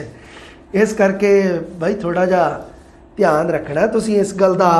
ਆਪਾਂ ਸਾਰੀਆਂ ਗੱਲਾਂ ਕਲੀਅਰ ਕਰਾਂਗੇ, ਪਰ ਫਿਰ ਵੀ ਮੰਨ ਲਓ ਹੈ ਨਾ ਕਿਤੇ ਰਹਿ ਜਾਂਦੀ ਹੈ ਕੋਈ ਗੱਲ, ਤਾਂ ਤੁਸੀਂ ਥੋੜ੍ਹਾ ਜਿਹਾ ਇਸ ਚੀਜ਼ ਦਾ ਖਿਆਲ ਰੱਖਣਾ। ਵਾਰੀ ਨਹੀਂ ਇਸ ਗੱਲ ਨੂੰ ਕਰਨਾ ਕਿ ਸਰ ਵਿਚਾਰ ਸੁੰਦਰਤਾ, ਭਾਵ ਸੁੰਦਰਤਾ। ਟੈਲੀਗ੍ਰਾਮ ਦੇ ਉੱਤੇ ਨਾ ਆਪਾਂ ਇਹ ਸਾਰੇ ਆ ਜਿਹੜੇ ਆ ਪੇਪਰ ਆ ਜਿਹੜੇ ਆ ਪਾਤੇ ਆ 2017 ਵਾਲੇ ਮੈਂ ਪਾਤੇ ਆ, ਉੱਪਰ ਉਹਨਾਂ ਦੇ ਟਿਕ ਲਾਤੀ ਹੈ ਜਿਹੜੇ ਸਹੀ ਆਨਸਰ ਸੀ, ਫਾਈਨਲ ਆਨਸਰ ਕੀ ਦੇ ਅਕੋਰਡਿੰਗ ਲਾਤੀ ਹੈ। ਇਨ ਕੇਸ ਆਪਣੀ ਬੁੱਕ ਦੇ ਵਿੱਚ ਵੀ ਉਹਨਾਂ ਦੀ ਵਿਆਖਿਆ ਦਿੱਤੀ ਹੋਈ ਹੈ। ਮੰਨ ਲਓ ਇਨ ਕੇਸ ਪ੍ਰਿੰਟਿੰਗ ਮਿਸਟੇਕ ਦੇ ਕਾਰਨ ਕਿਤੇ ਤੁਹਾਨੂੰ ਪਤਾ ਇਹ ਗੱਲ ਮਹਿਸੂਸ ਹੋਵੇ ਕਿ ਆਹ ਆਪਸ਼ਨ ਗਲਤ ਹੈ, ਤਾਂ ਤੁਸੀਂ ਟੈਲੀਗ੍ਰਾਮ ਚੈਨਲ ਦੇ ਵਿੱਚ ਜਾ ਕੇ ਉੱਥੋਂ ਤੁਸੀਂ ਜਿਹੜਾ ਉਹ ਪੇਪਰ ਹੈ ਉਹ ਸਾਰੇ ਤੁਸੀਂ ਡਾਊਨਲੋਡ ਕਰ ਸਕਦੇ ਹੋ। ਉਹਨਾਂ ਦੇ ਵਿੱਚ ਸਹੀ ਜਿਹੜਾ ਆਨਸਰ ਦੇ ਹਿਸਾਬ ਨਾਲ ਆਨਸਰ ਕੀ ਲਾਈ ਹੋਈ ਹੈ, ਕਿਉਂਕਿ ਪ੍ਰਿੰਟਿੰਗ ਮਿਸਟੇਕ ਦਾ ਤਾਂ ਚਲੋ ਕੀ ਕਹਿ ਸਕਦੇ ਹਾਂ ਆਪਾਂ, ਪਰ ਦੂਸਰਾ ਜਿਹੜਾ ਉਹ ਮੈਂ ਆਪਣੇ ਹੱਥ ਨਾਲ ਸਾਰਿਆਂ ਦੇ ਉੱਪਰ ਟਿਕ ਲਾਈ ਹੈ। ਇਹ ਤੁਸੀਂ ਥੋੜ੍ਹਾ ਜਿਹਾ ਰੱਖਿਓ ਖਿਆਲ। 2017 ਵਾਲਾ ਪੇਪਰ ਉਹਦੇ ਵਿੱਚ ਵੀ ਆਪਾਂ ਦੇਖਣਾ ਹੈ ਜੀ ਕਿ ਕੀ ਚੀਜ਼ ਸੀ ਉਹਦੇ ਵਿੱਚ ਵੀ। ਹਾਂਜੀ 2017 ਲੈਂਗੁਏਜ ਸੈਕਿੰਡ ਦੇ ਵਿੱਚ ਆਈ ਸੀਗੀ ਜੀ। ਆ ਕੁਝ ਰੁੱਖ ਮੈਨੂੰ ਪੁੱਤ ਲੱਗਦੇ ਨੇ, ਕੁਝ ਰੁੱਖ ਲੱਗਦੇ ਮਾਵਾਂ, ਕੁਝ ਰੁੱਖ ਨੂੰਹਾਂ ਧੀਆਂ ਲੱਗਦੇ, ਕੁਝ ਰੁੱਖ ਵਾਂਗ ਭਰਾਵਾਂ, ਕੁਝ ਰੁੱਖ ਮੇਰੇ ਬਾਬੇ ਵਾਕਣ ਪੱਤਰ ਟਾਵਾਂ ਟਾਵਾਂ, ਕੁਝ ਰੁੱਖ ਮੇਰੀ ਦਾਦੀ ਵਰਗੇ ਚੂਰੀ ਪਾਵਣ ਕਾਵਾਂ, ਕੁਝ ਰੁੱਖ ਯਾਰਾਂ ਵਰਗੇ ਲੱਗਦੇ ਚੁੰਮਾਂ 'ਤੇ ਗਲ ਲਾਵਾਂ, ਇੱਕ ਮੇਰੀ ਮਹਿਬੂਬਾ ਵਾਕਣ ਦਾ ਮਤਲਬ ਹੁੰਦਾ ਵਰਗਾ, ਮਿੱਠਾ ਅਤੇ ਦੁਖਾਵਾਂ। ਵਾਕਈ ਮਹਿਬੂਬਾ ਮਿੱਠੀ ਵੀ ਹੁੰਦੀ ਹੈ ਅਤੇ ਦੁੱਖ ਦੇਣ ਵਾਲੀ ਵੀ ਹੁੰਦੀ ਹੈ। ਬਟਾਲਵੀ ਸਾਹਿਬ ਦੀ ਗੱਲ ਹੀ ਅੱਡ ਹੈ।